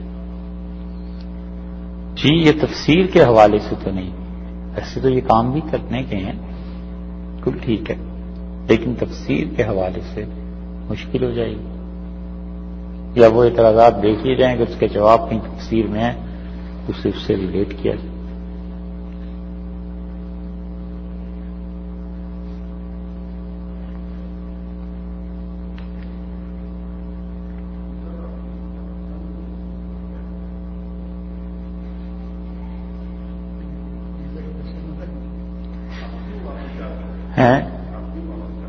ہیں کیا واپس جانا چاہ رہے ہیں؟ جہاز میں اڑنے کا شوق ہے۔ کیا کروں یار، تم لوگ تو رہنے نہیں دیتے، تو اب کیا کریں۔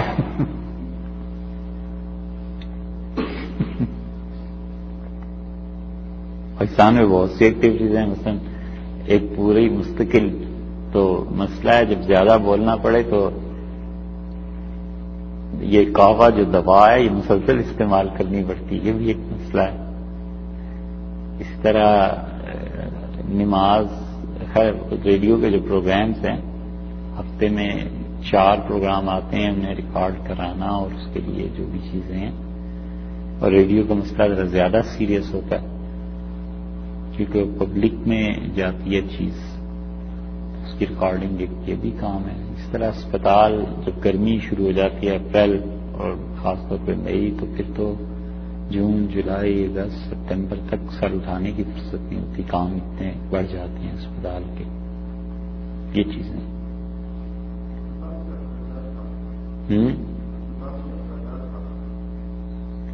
اخراجات کہاں سے آتے ہیں؟ یقین مانو کوئی یہودی مدد نہیں کرتا اور یقین مانو بالکل امریکہ مدد نہیں کرتا۔ وہاں ہمارے خلاف اسپتال پر ایک مقدمہ کسی نے کیا، تو مقدمہ کیا تھا کہ ایک دوا تھی، ڈاکٹر نے لکھی تھی کس نے، تو اس نے کہا کہ جو دوا دی ہے اس کی وجہ سے یہ نقصان ہو گیا۔ تو ڈاکٹرز جو تھے وہ بہت سے جب گئے اس ڈاکٹر کے علاوہ بھی عدالت میں، تو انہوں نے کہا جی آپ جج صاحب آپ ٹیم مقرر کریں اور کہیں کسی سے بھی کہ یہی ہے نسخہ جو اس نے آپ کو دیا ہے اور وہی دوا جو اس نے دی ہے، تو آپ قبضے میں ٹیم مقرر کر کے کسی کے پاس بھیج دیں اور جہاں سے مرضی چیک کرا لیں، اس مرض کی یہی دوا ہوتی ہے۔ اب اس سے اس کو فائدہ نہیں ہوا تو ایک الگ بات ہے، اس کے ہم کہتے ہیں ٹیسٹ کراؤ، یہ کرو، تو خیر مقدمہ کیا اس کا ہونا تھا۔ جو ہمارا مخالف تھا، جب ہم پچھلے برس گئے تو وہاں اس نے یہ بات کی، اس نے کہا کہ میں تمہیں پہلے ہی کہتا تھا کہ یہ لوگ جو ہے نا یہ امریکن ایجنٹ ہے اور یہ اسی ایجنڈے پہ کام کر رہے ہیں اس ملک میں کہ یہاں بس لوگوں کا دین قائم نہ رہے، ماڈرن اسلام آ جائے۔ تو ہم چپ رہے، ہنستے رہے، سنتے بھی رہے، ہم نے کہا یہ ٹھیک ہے، تو اس لیے آپ کو میں یقین دلا رہا ہوں۔ ہاسپٹل بہت سے اخراجات بھائی یہاں سے ڈیٹرائٹ سے بہت سے لوگ مدد کرتے ہیں، اس سے پورے ہوتے ہیں، کچھ اسپتال کی انکم ہوتی ہے اس سے پورے۔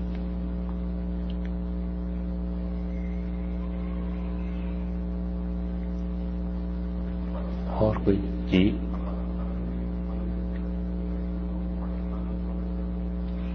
کرتے ہیں بہت سے دوست، لیکن ہمارے ہاں بھی یہ بدعت نہیں رائج ہوئی فنڈ ریزنگ والے کہ آپ کے یہاں ہیں کھانا ہو رہا ہے، ڈنر ہو رہا ہے، فنڈ ریزنگ۔ ہمارے بیچارے لوگ بھی اس سے واقف نہیں ہیں، نہیں ہمارے یہاں واقف نہیں ہیں لوگ۔ ہمارے یہاں تو وہی ہے مولوی والی بات کہ یہ اللہ کا گھر بن رہا ہے، 4 پیسے یہاں دے دینا اور وہاں دے دینا۔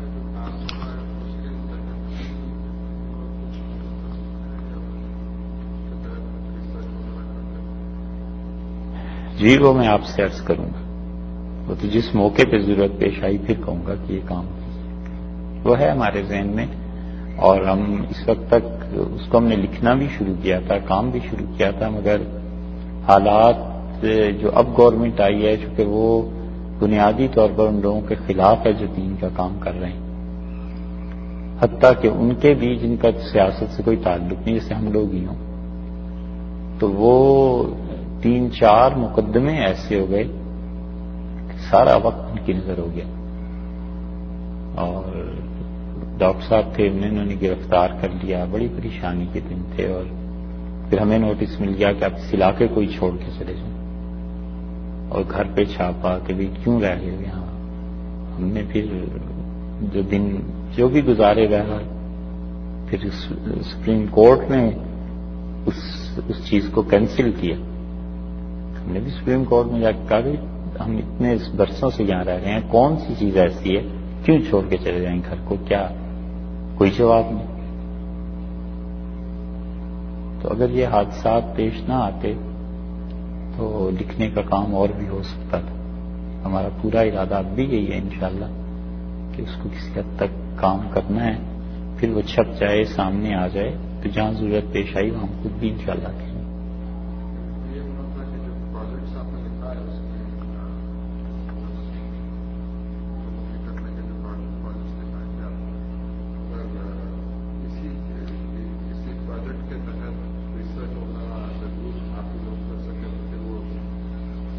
ان پروجیکٹس کو پورا کریں نا، اس میں سے جو چیزیں ہمارے کام کی ہوں گی ہم ضرور لے لیں گے۔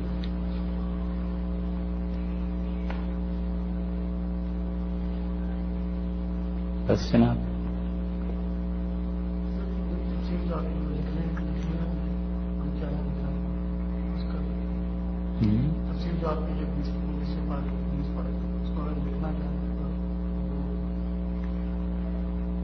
ہاں تو کوئی آسان انگلش میں لکھ کے ہمت کر تھوڑا تھوڑا لکھ کے، یہ بھی ہو سکتا ہے تھوڑا کچھ لکھ کے ہمیں بھیجتے رہیں، ہم بھی اسے دیکھ لیں، پھر اس کے جو اصل ریفرنس ہیں وہ نکالے جائیں، کیسے چھپائیں، یہ بھی ہو سکتا ہے۔ لیکن یہ سارے کام بڑے محنت کے ہیں،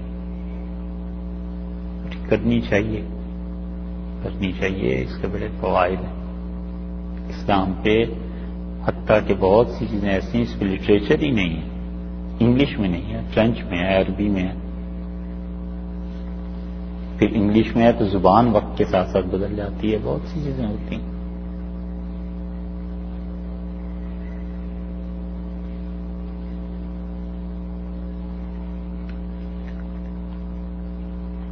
بس جناب،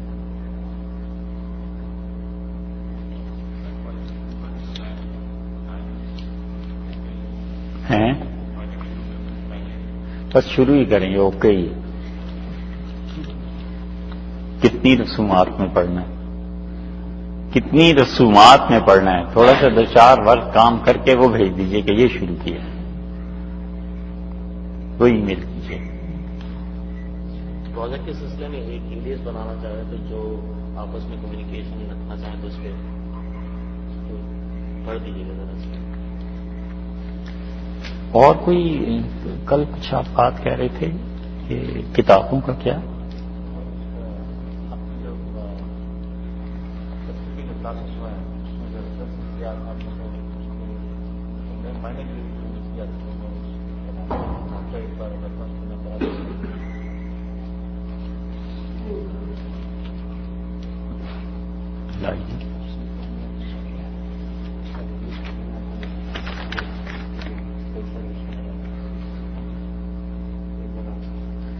تفسیر میں جو ریفرنسز آئے تھے، شاہ عبد القادر صاحب محدث دہلوی رحمۃ اللہ علیہ جی آیا تھا، ابن عربی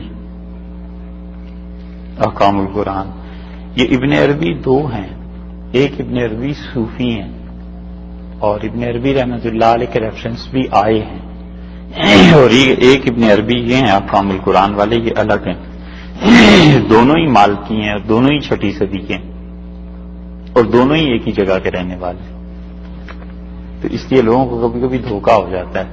لیکن ابن عربی صوفی جو ہیں وہ الگ ہیں، رحمۃ اللہ علیہ بڑی شخصیت ہیں، اور یہ جو ابن عربی ہیں یہ وہ ہیں جن کو ذرا سا بنو ہاشم سے کچھ پرخاش ہے۔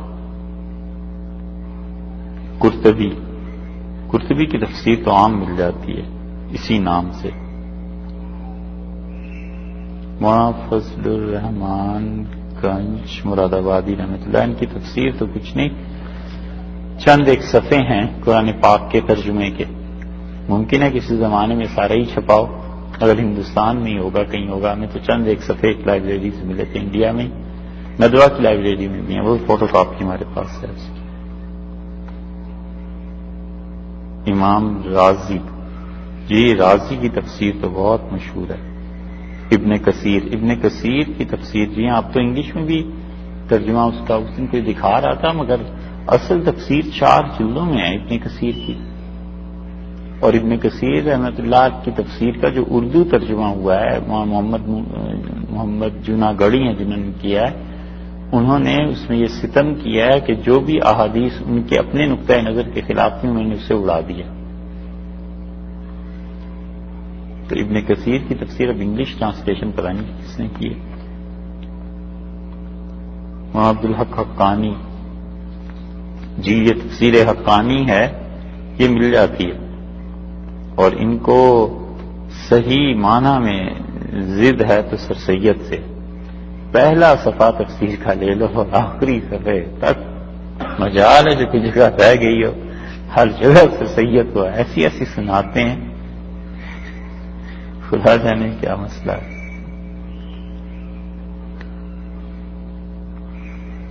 امام محمد سیر الکبیر اور امام محمد رحمۃ اللہ علیہ کی سیر کبیر جو ہے یہ انٹرنیشنل جو ریلیشن شپ ہے دوسرے ممالک کے ساتھ اس پہ لکھی گئی. وہاں عبد الماجد دریابادی کی تو تفاسیر ہیں نظر آتی ہیں، اور دو تفسیریں انہوں نے بیسیکلی انگلش میں لکھی تھی، پھر اس کے بعد انہوں نے اردو میں بھی لکھی. اور عبد الماجد دریابادی کی تفسیروں میں یہ بڑی خصوصیت کی چیزیں ہیں کہ ایک تو وہ جو ریفرنس دیتے ہیں بڑا پکا، اور دوسرے انہوں نے جو آدمی بھی بائبل کے اس سے کام کرنا چاہے اس پروجیکٹ پہ، اس کے لیے بڑی مفید چیز ہے کہ اسے پڑھے. تو مولانا کئی جگہ قرآن پاک کی انہیں چیزوں کو کہتے ہیں کہ ریفرنس دیتے ہیں بائبل میں فلاں جگہ آیا ہے فلاں جگہ آیا ہے، تو اس کو اور اس کو پڑھ کے پھر پتہ چلتا ہے کہ کیا فرق ہے دونوں میں.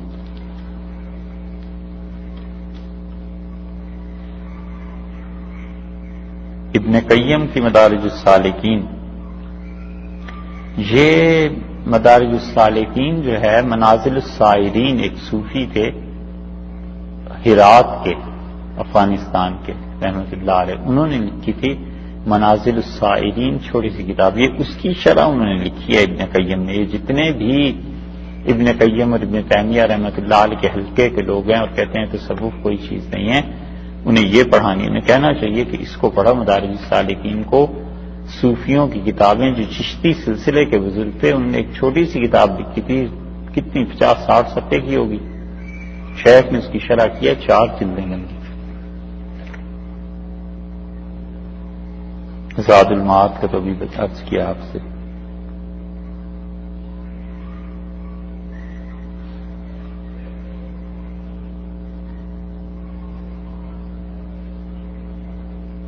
کتاب الخراج، کتاب الخراج ایک تو امام ابو یوسف رحمۃ اللہ علیہ نے لکھی ہے، اور امام ابو یوسف رحمۃ اللہ علیہ کو خط لکھا تھا ہارون الرشید نے خلیفہ وقت نے کہ اسلام کا مالیاتی نظام، اس کے متعلق اس نے کچھ چیزیں پوچھی تھیں تو حضرت نے اس کا جواب دیا ہے تو وہ پوری کتاب بن گئی. اور ایک کتاب الخراج عبید نے لکھی ہے، غالباً عبید بن سلام نے، وہ بھی بڑی اچھی چیز ہے. اور اسی طرح کتاب الخراج لکھی ہے ایک آخر پہ ابن رجب حنبلی نے. یہ تینوں کتابیں بڑی اچھی ہیں، مگر یہاں ترجمہ پتہ نہیں انگلش میں کہاں ہوا ہوگا. شیخ عبدالقادر جیلانی رحمۃ اللہ علیہ کی تو بعض کتابیں جیسے حضرت کی یہ فتح الربانی ہے اور فیوز یزدانی کے نام سے اس کا ترجمہ ہوا ہے، بڑی اچھی چیز ہے، حضرت کے مواعظ ہیں وہ.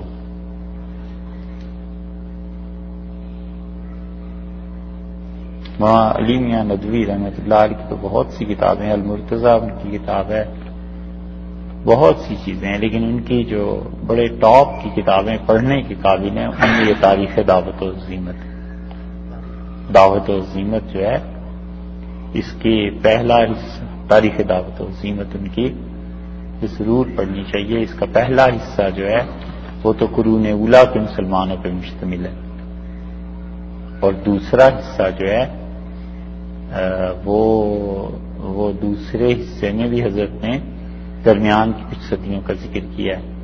پھر تیسرا حصہ جو ہے وہ ابن تیمیہ رحمۃ اللہ علیہ کے حالات پہ، چوتھا حصہ جو ہے اور پانچواں اور چھٹے کی دونوں جلدیں یہ سارا ہندوستان کے حالات. چوتھے میں انہوں نے حضرت مجدد رحمۃ اللہ علیہ پہ لکھا ہے، اور حضرت مجدد رحمۃ اللہ علیہ کی تحریک کی کیا اثرات تھے، اورنگزیب پہ اگرچہ اورنگزیب رحمۃ اللہ علیہ کا تھوڑا تذکرہ ہے مگر بہت اچھا ہے. 5ویں میں شاہ ولی اللہ اور شاہ ولی اللہ رحمۃ اللہ علیہ کی تحریک، ان کی کتابیں، ان کے اثرات کیا مرتب ہوئے.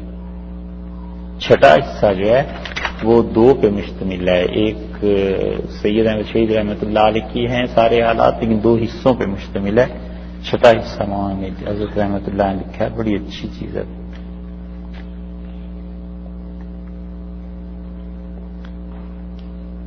حضرت نظام الدین اولیاء رحمۃ اللہ علیہ کی تو کوئی چیز محفوظ نہیں ہے، بس وہ حضرت کے ملفوظات ہیں فوائد الفواد کے نام سے، وہ اصل چیز ہے. خسرو رحمۃ اللہ علیہ نے بھی حضرت کے فوائد جمع کیے تھے مگر وہ کتاب نہیں ملتی ہے. یہ ساری کتابیں آدمی خود سے بھی پڑھ سکتا ہے.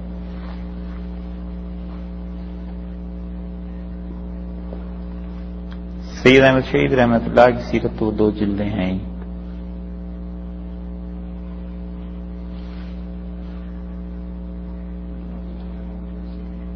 جی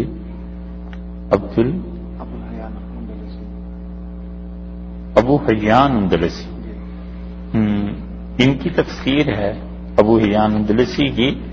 یہ 2 تفسیریں ہیں. ایک تفسیر انہوں نے لکھی البحر المحیط، اور پھر ان کی تسلی نہیں ہوئی، پھر دوسری تفسیر انہوں نے لکھی.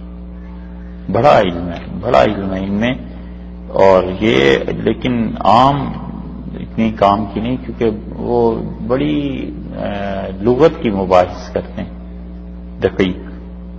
ٹھیک ہے. کاسانی کی تو بدائع ثنائے ہے، بڑی مشہور حنفی فقہ کی کتاب ہے.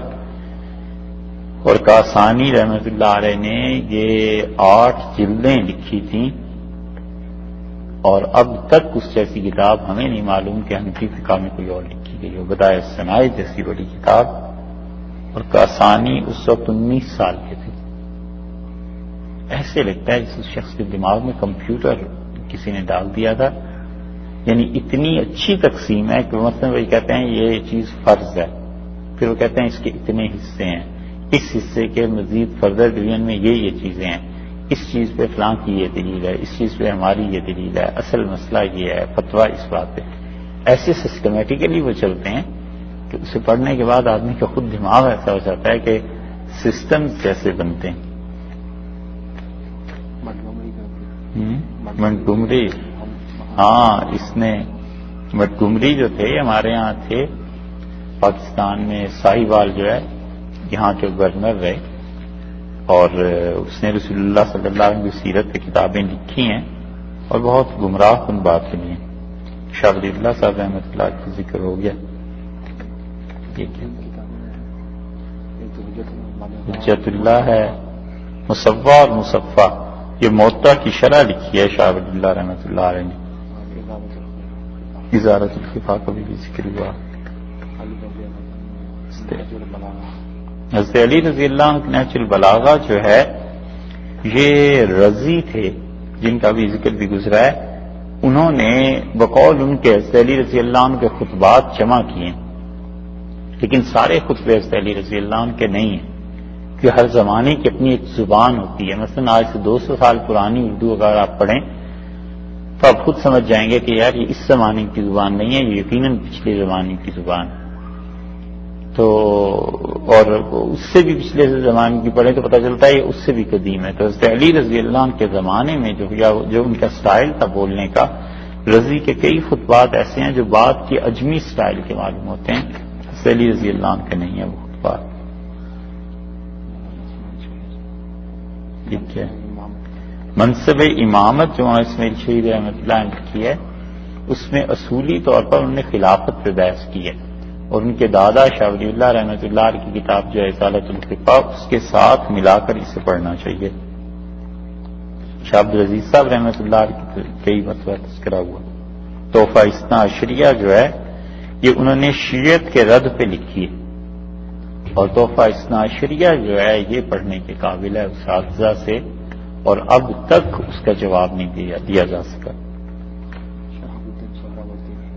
شہاب الدین سہروردی رحمۃ اللہ علیہ کے وارث المعارف تو تصوف اور سلوک پہ ہے، مشتمل، اور صوفیہ اس ایک عرصے تک خانقاہوں میں پڑھاتے رہے، باقاعدہ اس کا درس دیتے رہے۔ ابن نجیم کے البحر الرائق ہے رحمۃ اللہ علیہ کی، وہ بہت تفصیل سے ہے فقہ حنفی پہ۔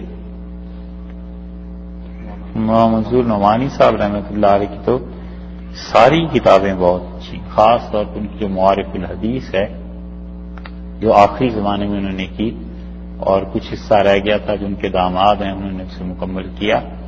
حدیث کے موضوع پہ بڑی اچھی کتاب ہے، اسے خود ہی آدمی پڑھ سکتا ہے، اس کے لیے کسی استاد کی بھی ضرورت نہیں، ایسے آسان کر کے انہوں نے اسے لکھا ہے۔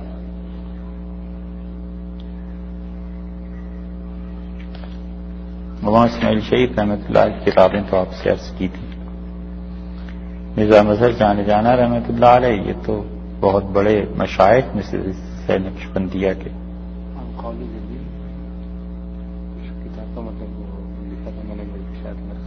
القول الجلی، اس میں تذکرہ ہے حضرت کا، ذکر آتا ہے ان کا۔ اور شیخ سعدی رحمۃ اللہ علیہ کی گلستان بوستان تو انگلش میں بھی یقیناً اس کا ترجمہ ہے، پتہ نہیں یہاں ملتا ہے یعنی قاضی سجاد صاحب نے کیا ہے اس کا بھی ترجمہ، حافظ شیرازی کے دیوان کا ترجمہ۔ قاضی صاحب تو وہیں کے تھے، دلی کے۔ مولانا جلال الدین رومی، ہاں ان کی تو مثنوی ہے، وہی بس کافی ہے قیامت تک ان کا نام رکھنے کو۔ جی یہ تو منطق الطیر جو تھی اب تو ملتی ہی نہیں، یہ شیخ فرید الدین عطار رحمۃ اللہ علیہ کی لکھی تھی تذکرۃ الاولیاء، یہ اس کی تھی۔ ایک واقعہ ایسی مجھے یاد آیا کتابوں سے، نقشبندی سلسلے کے ایک بزرگ تھے، تو نقشبندی سلسلے میں یہ زیادہ یعنی اظہار اللہ کے ذکر کا، نعتیں پڑھنا اور حمد و ثنا مشتمل اس پہ، اور لوگوں کے سامنے ایسی چیزیں یہ نقشبندیوں میں نہیں ہوتی، بڑے خاموشی سے اللہ کا ذکر، اللہ کی یاد کرتے رہتے ہیں۔ اور چشتیوں میں یہ بہت ہے کہ رونا دھونا ہے اور اللہ تعالیٰ کی یاد ہے، شاعری میں اس کا اظہار ہے، اچھے شعر سننا ہے۔ تو شاہ عبدالعزیز صاحب رحمۃ اللہ کے زمانے میں ایک نقشبندی تھا، اور اسے بہت وجد آتا تھا، اچھلتا کودتا رہتا تھا۔ تو کسی نے کہا تم نقشبندی ہو کے یہ چشتیوں جیسی حرکت کرتے ہو؟ تو اس نے کہا ہوں تو میں نقشبندی، مگر یہ جو اچھلنا کودنا ہے نا سارا، یہ میرے سسرال چشتیاں یہ جہیز میں لے آئی تھی۔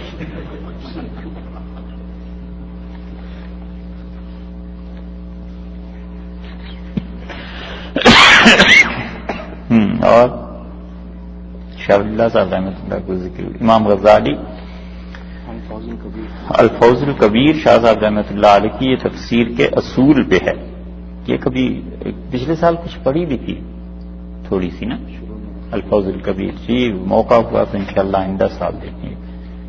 امام غزالی رحمۃ اللہ علیہ کی احیاء العلوم ہے، کیمیاء سعادت ہے، بڑی اچھی کتابیں ہیں، لیکن امام غزالی رحمۃ اللہ علیہ جو احادیث بیان کرتے ہیں اس کی کوئی اتھینٹسٹی ہے نہیں اتنی، بس وہ لکھ دیتے ہیں، مقصد اس سے جو ثابت ہوتا ہے وہ بالکل ٹھیک ہے، مطلب بالکل ٹھیک ہوتا ہے، لیکن ان احادیث میں سے بہت کی ایسی کوئی سند ہی نہیں ملتی۔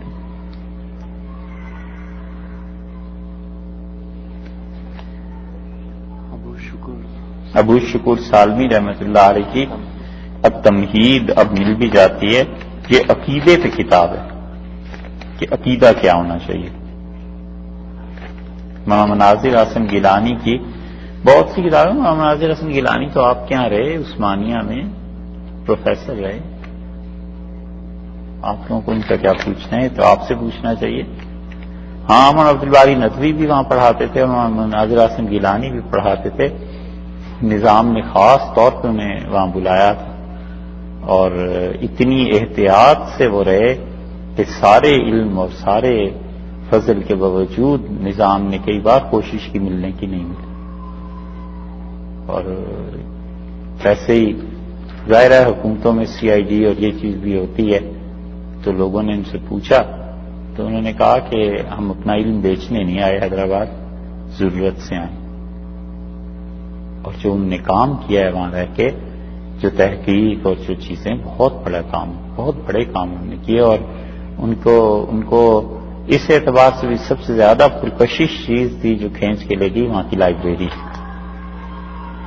اس کی مثال جو عثمانیہ کی لائبریری اس زمانے میں تھی، پورے ہندوستان میں سوائے قدم خدا بخش جو تھے کلکتہ کی جو اب لائبریری ہے، غالباً ہندوستان میں اس کی ٹکر کی کوئی لائبریری نہیں تھی، حیدرآباد کی تھی. اسی لیے اہل علم جو تھے وہ کھینچتے چلے گئے. وہاں مناظر اعظم گیلانی یہ صاحب کرامت ولی تھے، یہ سب سے کہتے تھے کہ جنت میں حدیث میں آیا جب جائیں گے لوگ تو جوان ہوں گے، تو بڑھاپا آ گیا تھا بہت زیادہ، ہر ایک سے کہتے تھے کہ دیکھنا ہم بھی جوان ہو جائیں گے. تو لوگ اسے ہنسی مذاق ہی سمجھتے رہے، سب ہنستے تھے، خود بھی ہنستے تھے. اور ان کی وفات پہ ان کے بھائی نے اور جو ان کے گاؤں کے لوگوں نے لکھا، شہادتیں دی کہ مولانا کا انتقال ہوا صبح کے وقت. تو بھائی کہتے ہیں میرے برابر میں چارپائی لگی ہوئی تھی، ان کا انتقال ہوا، اور جتنا جتنا دن چڑھتا جاتا تھا ہم حیران ہوتے تھے کہ ان کے چہرے کو، سر کو ہو کیا رہا ہے، بال آہستہ آہستہ ان کے سیاہ ہونا شروع ہو. کہتے یہاں تک کہ جب ہم نے غسل دیا تو ٹھیک ان کا وہ جو چہرہ جوانی کا تھا وہی آ گیا، اور سب بال سیاہ ہو گئے، داڑھی سیاہ ہو گئی، سر سیاہ ہو گئی. تو لوگوں نے جس نے دیکھا وہ دھاڑے مار کے لوگ رونے لگے. انہوں نے کہا ہم تو سمجھتے تھے یہ مذاق ہے، یہ دیکھو بالکل جوان ہو گئے. بہت بڑے بڑے لوگوں نے ان کی زیارت کی، اور بڑا بڑا مقام تھا ان کا علم میں. ان کی ایک کتاب ہے بارگاہ نبوت کی حاضری، کاش وہ پورے ہی لکھ جاتے اس مضمون کو. حج کا انہوں نے سفر نامہ اپنا لکھا ہے. مولانا منظور نعمانی صاحب رحمۃ اللہ علیہ نے الفرقان رسالے میں حج کے موضوع پہ ایک نمبر نکالنا چاہا، تو انہوں نے حضرت سے درخواست کی کہ حضرت آپ بھی لکھیں. تو انہوں نے کہا میں تو اس زمانے میں عثمانیہ میں پڑھاتا تھا اور اس زمانے کی باتیں ہیں، اب کیا لکھوں گے. وہ تو لکھنا شروع کیا، وہ بادشاہ تھے لکھنے کے، لکھتے چلے گئے، وہ چھوٹی سی ایک کتاب بن گئی. تو پھر اس پہ انہوں نے اپنا قلم روک دیا، کہنے لگے 20 برس پہلے حج ہوا تھا، اب اور کیا لکھوں، رسالہ جو ہے آپ کا بہت بڑا ہو جائے گا، تو اس چیز کو روک دے. مگر اس میں جو انہوں نے لکھا ہے خاص طور پہ کہ حج میں جانے کے لیے ذی الحج کا چاند مدینہ منورہ میں ہی نظر آ گیا، اور 2-3 ذی الحج ہو گئی، اور سارا قافلہ مجھے کوس رہا تھا کہ یہ تمہاری وجہ سے بس نہیں مل رہی اور تمہاری وجہ سے جانا نہیں ہو رہا. تو لکھتے ہیں کہ بڑی سخت پریشانی تھی، لوگ ایک ایک کر کے چلتے گئے. ایک شیعہ تھے جو اپنی مسز کو چھوڑنے کے لیے، بیوی ان کی سنی تھے، وہ خود نواب تھے، تو نواب صاحب چھوڑنے کے لیے دبئی آئے، نہیں بمبئی آئے، وہاں پہ پورٹ پہ. تو باوجود اس کے کہ عمر تو ایسی ہو گئی تھی مگر بیوی سے بے پناہ محبت تھی. تو کہنے لگے اچھا یہاں تک آیا ہوں تو چلو تمہیں یہاں یمن تک چھوڑ کے پھر واپس آ جائیں گے. پھر یمن گئے، پھر بھی محبت ختم نہیں ہوئی، تو پھر مدینہ منورہ چلے گئے. پھر وہاں پہنچے تو وہاں خاص طور پہ اپنے لیے گاڑیاں بک کرا لی انہوں نے. تو وہاں ان کا لکھا ہے کہ جس دن وہ گئے اس دن تو سب نے مجھے بہت ڈانٹا کہ سب چلے گئے اور اب حج میں کل 4-5 دن رہ گئے ہیں اور کیا ہوگا. شاہ سعود سے بھی انہوں نے اپنی ملاقات کا ذکر کیا کہ عبدالماجد دریابادی کے کہنے پہ، کیونکہ وہ اخبار کے ایڈیٹر تھے، یہ بات ہوئی، لیکن بڑی شرمندگی تھی اور رات بھر دل میں یہ آتا رہا کہ اللہ تعالیٰ کہیں گے کہ ہم سے ملنے آئے تھے یا شاہ سعود کی زیارت کرنے. اس پہ انہوں نے خود بھی لکھا ہے کہ حیدرآباد کے قیام میں کبھی نظام سے نہیں ملے، اور شرم آتی تھی کہ وہاں رہ کے نظام سے نہیں ملے اور یہاں اللہ کے گھر میں آ کے اب شاہ سعود سے ملنا ہوگا. تو شاہ سعود سے جب ملنے گئے، بات چیت ہوئی، تو انہوں نے کہا عبدالماجد دریابادی نے کہ میں نے انٹرویو لینا ہے آپ کا اپنی اخبار کے لیے. تو ان کا آج تو موقع نہیں، کل صبح 8 بجے آ جائے. کہتے ہیں رات ساری اس پریشانی میں گزری کہ کل تک ہوگا کیا. اور صبح جب عبدالماجد دریابادی کو اٹھانے گیا تو انہیں شدید بخار تھا. تو بس پھر بات آئی گئی ہو گئی، اور پھر شکر کیا ہم نے کہ کسی بادشاہ سے نہیں ملے. انہوں نے اس میں لکھا ہے کہ آخری رات کو مولانا عبد الباری ندوی ان کی والدہ ساتھ تھیں اور دستک ہوئی بہت زور سے دروازے پہ. ہم نے کہا پتہ نہیں کیا ہو گیا, اٹھ بیٹھے سارے. تو ان کی والدہ نے کہا کہ ابھی رسول اللہ صلی اللہ علیہ وسلم کو میں نے خواب میں دیکھا ہے اور وہ ہمارا سامان اٹھا کے کسی گاڑی میں پھینک رہے تھے اور فرما رہے تھے انہیں بھی لے کے جاؤ, انہوں نے حج کرنا. تو لکھا ہے کہ میری جان میں جان آئی کہ یہ بشارت کے درجے تک کی بات ہو گئی. اور اگلے دن جب صبح گئے تو معلم نے کہا گاڑیاں تیار ہیں اور جلدی چلو حج کے لیے, اب وقت کچھ نہیں رہا. اور معلم اور لوگ لگ کے سامان پھینک رہے تھے اٹھا اٹھا کے. تو ہمیں خیال آ گیا کہ یہ رسول اللہ صلی اللہ علیہ وسلم کی دعا اور ان کی توجہ کا اثر ہے, حج مل گیا. بڑے کام کی چیزیں لکھی ہیں ان کی کتابوں میں. ایک کتاب ہے سلوک اور احسان, اس میں جو صوفیہ کا تجدد امثال کا نظریہ ہے انہوں نے اس پہ بحث کی ہے. اور وہ کتاب ایسے لکھتے ہیں کہ آج مولانا روم کے ہاں میں حاضر ہوا تو یہ بیان مثنوی کا چل رہا تھا. آج ابن عربی کے ہاں گیا تو وہ یہ کہہ رہے تھے. تو وہ جو کتاب انہوں نے پڑھی ہوتی ہے, مثلا مثنوی کی کوئی حکایت, وہ کہتے ہیں مولانا روم آج یہ فرما رہے تھے. تو ایسی ہی بات کرتے ہیں جیسے ان کے سامنے بیٹھے ہیں اور ان کے سامنے. اچھا, بارگاہ نبوت کی حاضری چھوٹا سا رسالہ ہے, الفرقان والوں نے, لکھنؤ والوں نے ابھی سفید چھاپا ہے بڑی اچھی چیز.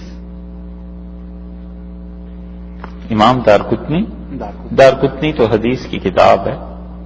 یہ دارقطنی ہی ان کا نام بھی تھا, دارقطنی ان کی کتاب بھی ہے اور حدیث کی کتاب ہے.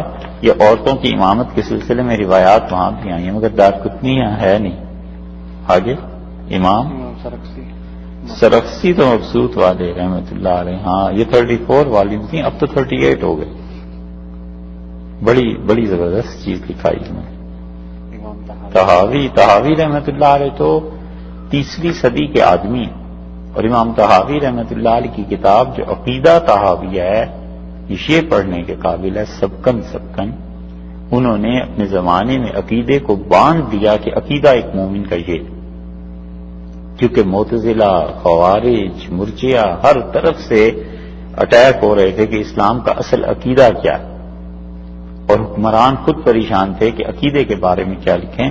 امام طحاوی رحمۃ اللہ کی یہ کتاب اب تک مدینہ منورہ مدینہ یونیورسٹی کے نصاب میں شامل, صرف حنفی ہیں جو نہیں پڑھتے پڑھاتے اس کو, باقی دنیا میں اکثر حصوں میں پڑھائی جاتی ہے. عقیدہ ان نے باندھ کے رکھ دیا ہے. کہنے کا تو وہ شاید 10-15 صفحے کا, 10-15 تو نہیں 25-30 صفحے کا رسالہ ہے, لیکن جو فکرہ لکھا ہے سو پورا لکھا ہے.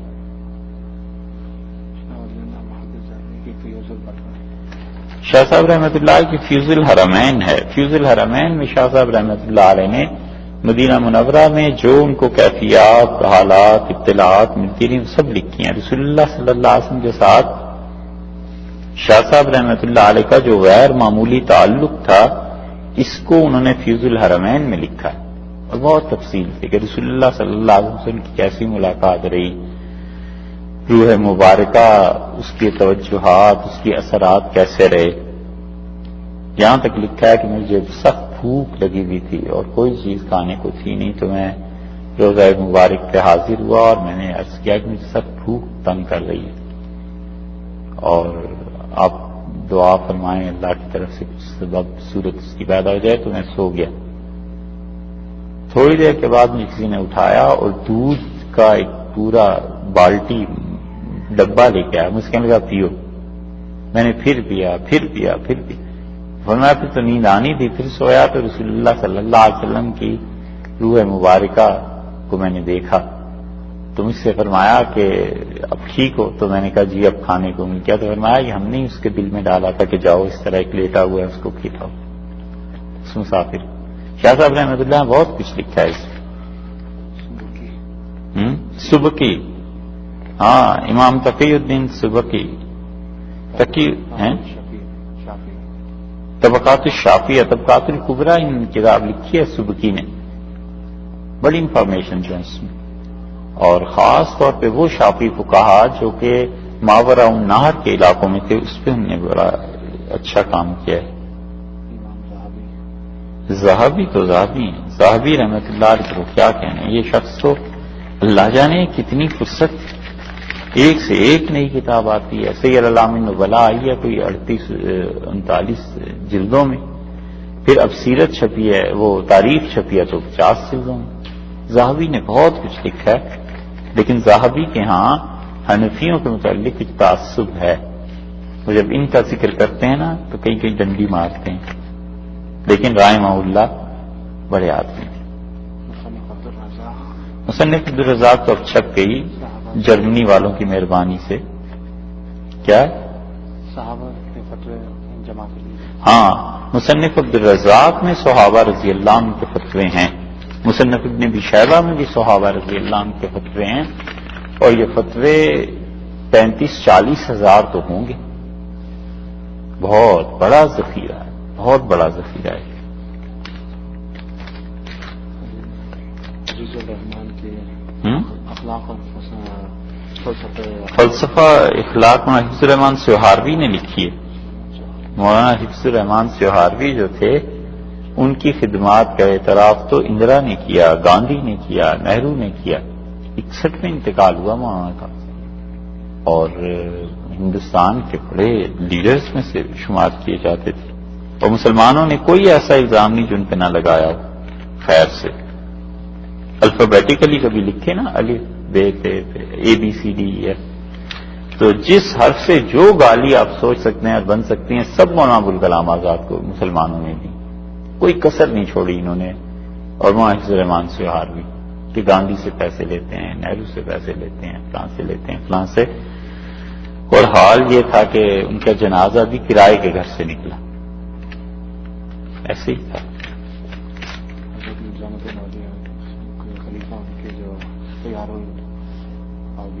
سیر الاولیاء جو ہے یہ چشتیہ سلسلے کی تاریخ کی بس ایک ہی کتاب اب دنیا میں ملتی ہے جو سب سے زیادہ مستند ہے، سیر الاولیاء.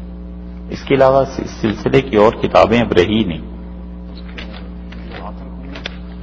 آتھر اس کے حضرت کے خلیفہ تھے، حضرت کے جو امام تھے غالباً ان کے بیٹے تھے محمد منور صاحب کے، اب خیال نہیں رہا ان کا نام، لیکن سیر الاولیاء ہی مستند کتاب ہے چشتیوں کے حالات. ابن قیم رحمۃ اللہ علیہ نے کتاب الروح لکھی ہے جس میں مختلف لوگوں کے ایکسپیرینس انہوں نے بیان کیا. جیسے آپ کے یہاں بھی آئی تھی ایک کتاب لائف آفٹر ڈیتھ، کچھ ایسے آئی تھی نا، جس میں مرنے والے اپنے ایکسپیرینس بیان کرتے ہیں کیا ہوا کیا ہوا. ابن قیم رحمۃ اللہ نے خیر سے کہیں زیادہ اچھی چیزیں لکھی ہیں، لیکن وہ ساری اس جہان سے تعلق رکھتی ہیں. ٹھیک ہے،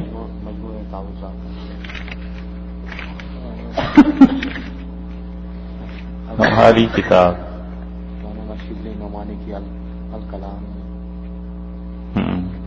شبلی نعمانی نے الکلام جو لکھی ہے، علم الکلام اور علم کلام 2 جلدوں میں، اور اچھی کتاب ہے لیکن عام طور پہ سمجھ آنے والی ہے نہیں ایسی جلدی.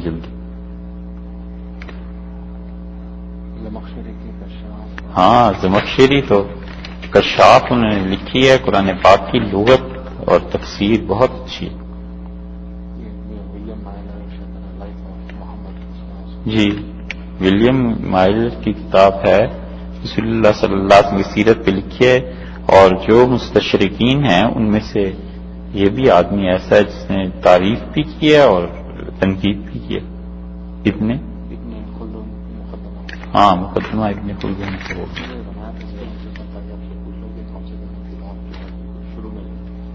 پڑھنی چاہیے.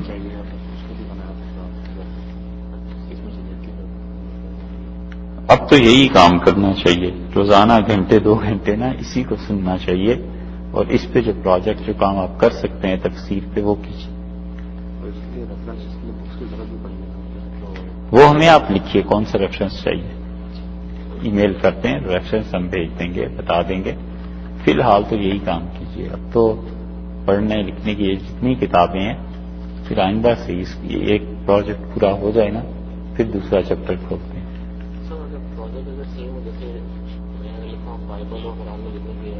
کوئی اور لکھنا چاہے تو اس کے ساتھ بالکل لکھے. بالکل لکھیں جیسے جی جائے، جیسے آپ کو ایزی فیل ہو، الگ الگ لکھیں، مل کے لکھیں، لیکن کام ہونا چاہیے۔ مقصد تو کام سے ہے، اور مقصد یہ ہے کہ یہ جو 7-8 مہینے آئندہ کے ہیں نا، یہ کسی کام میں لگنے چاہیے بھائی۔ اپنی اپنی طبیعت اور مزاج کی بات ہوتی ہے، یہ واعظ نصیحتیں اور یہ کیسٹس اور یہ ٹیپ، یہ کھیل تماشا ہی ہے اگر کام نہ ہو۔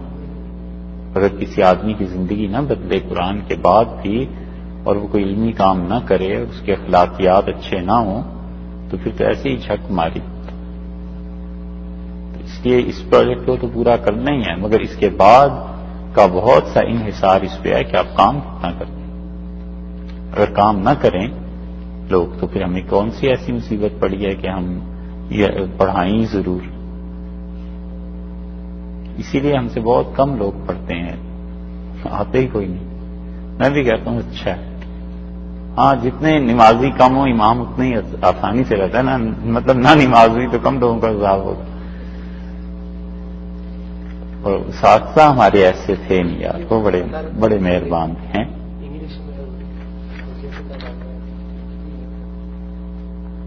حجت اللہ ملتی ہے، کس نے ترجمہ کیا؟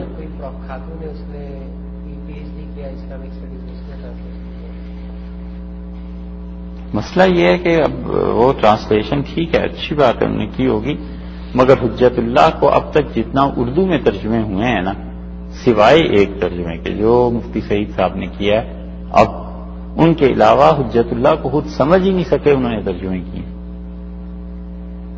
تو ہوتا یہ ہے کہ پبلشر پیسے دے دیتا ہے کہ 50,000 لے لو اس کتاب کا ترجمہ کر دو، کیونکہ انہیں پتا ہے مارکیٹ میں یہ کتاب چلنے والی ہے۔ اب مثنوی کی شرح کوئی لکھے اور آپ کہیں کہ 1 لاکھ لے لو اور مثنوی کی شرح مجھے لکھ دو، تو وہ لکھ دے گا، لیکن وہی لکھے گا جو کچھ اس کی سمجھ میں جو نہیں ہے نا صحیح۔ تو اس طرح ہوا ہے حجت اللہ کے ساتھ۔ دیکھیں اگر کبھی دیکھنے کا موقع ملا اس کو تو پھر عرض کر سکیں۔ حجت اللہ مفتی سعید احمد صاحب پالن پوری ہیں، انہوں نے ترجمہ کیا۔ مفتی صاحب یہاں آتے رہتے ہیں یار امریکہ، ان سے رابطہ کرو، انہیں کہو حجت اللہ پڑھائیں۔ ہاں واقعی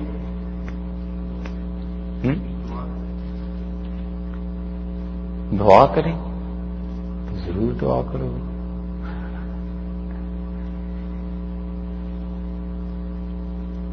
دعا تو قرآن پاک کے مکمل ہونے تک کرنی چاہیے، اور رسمن ویسے کر لیں۔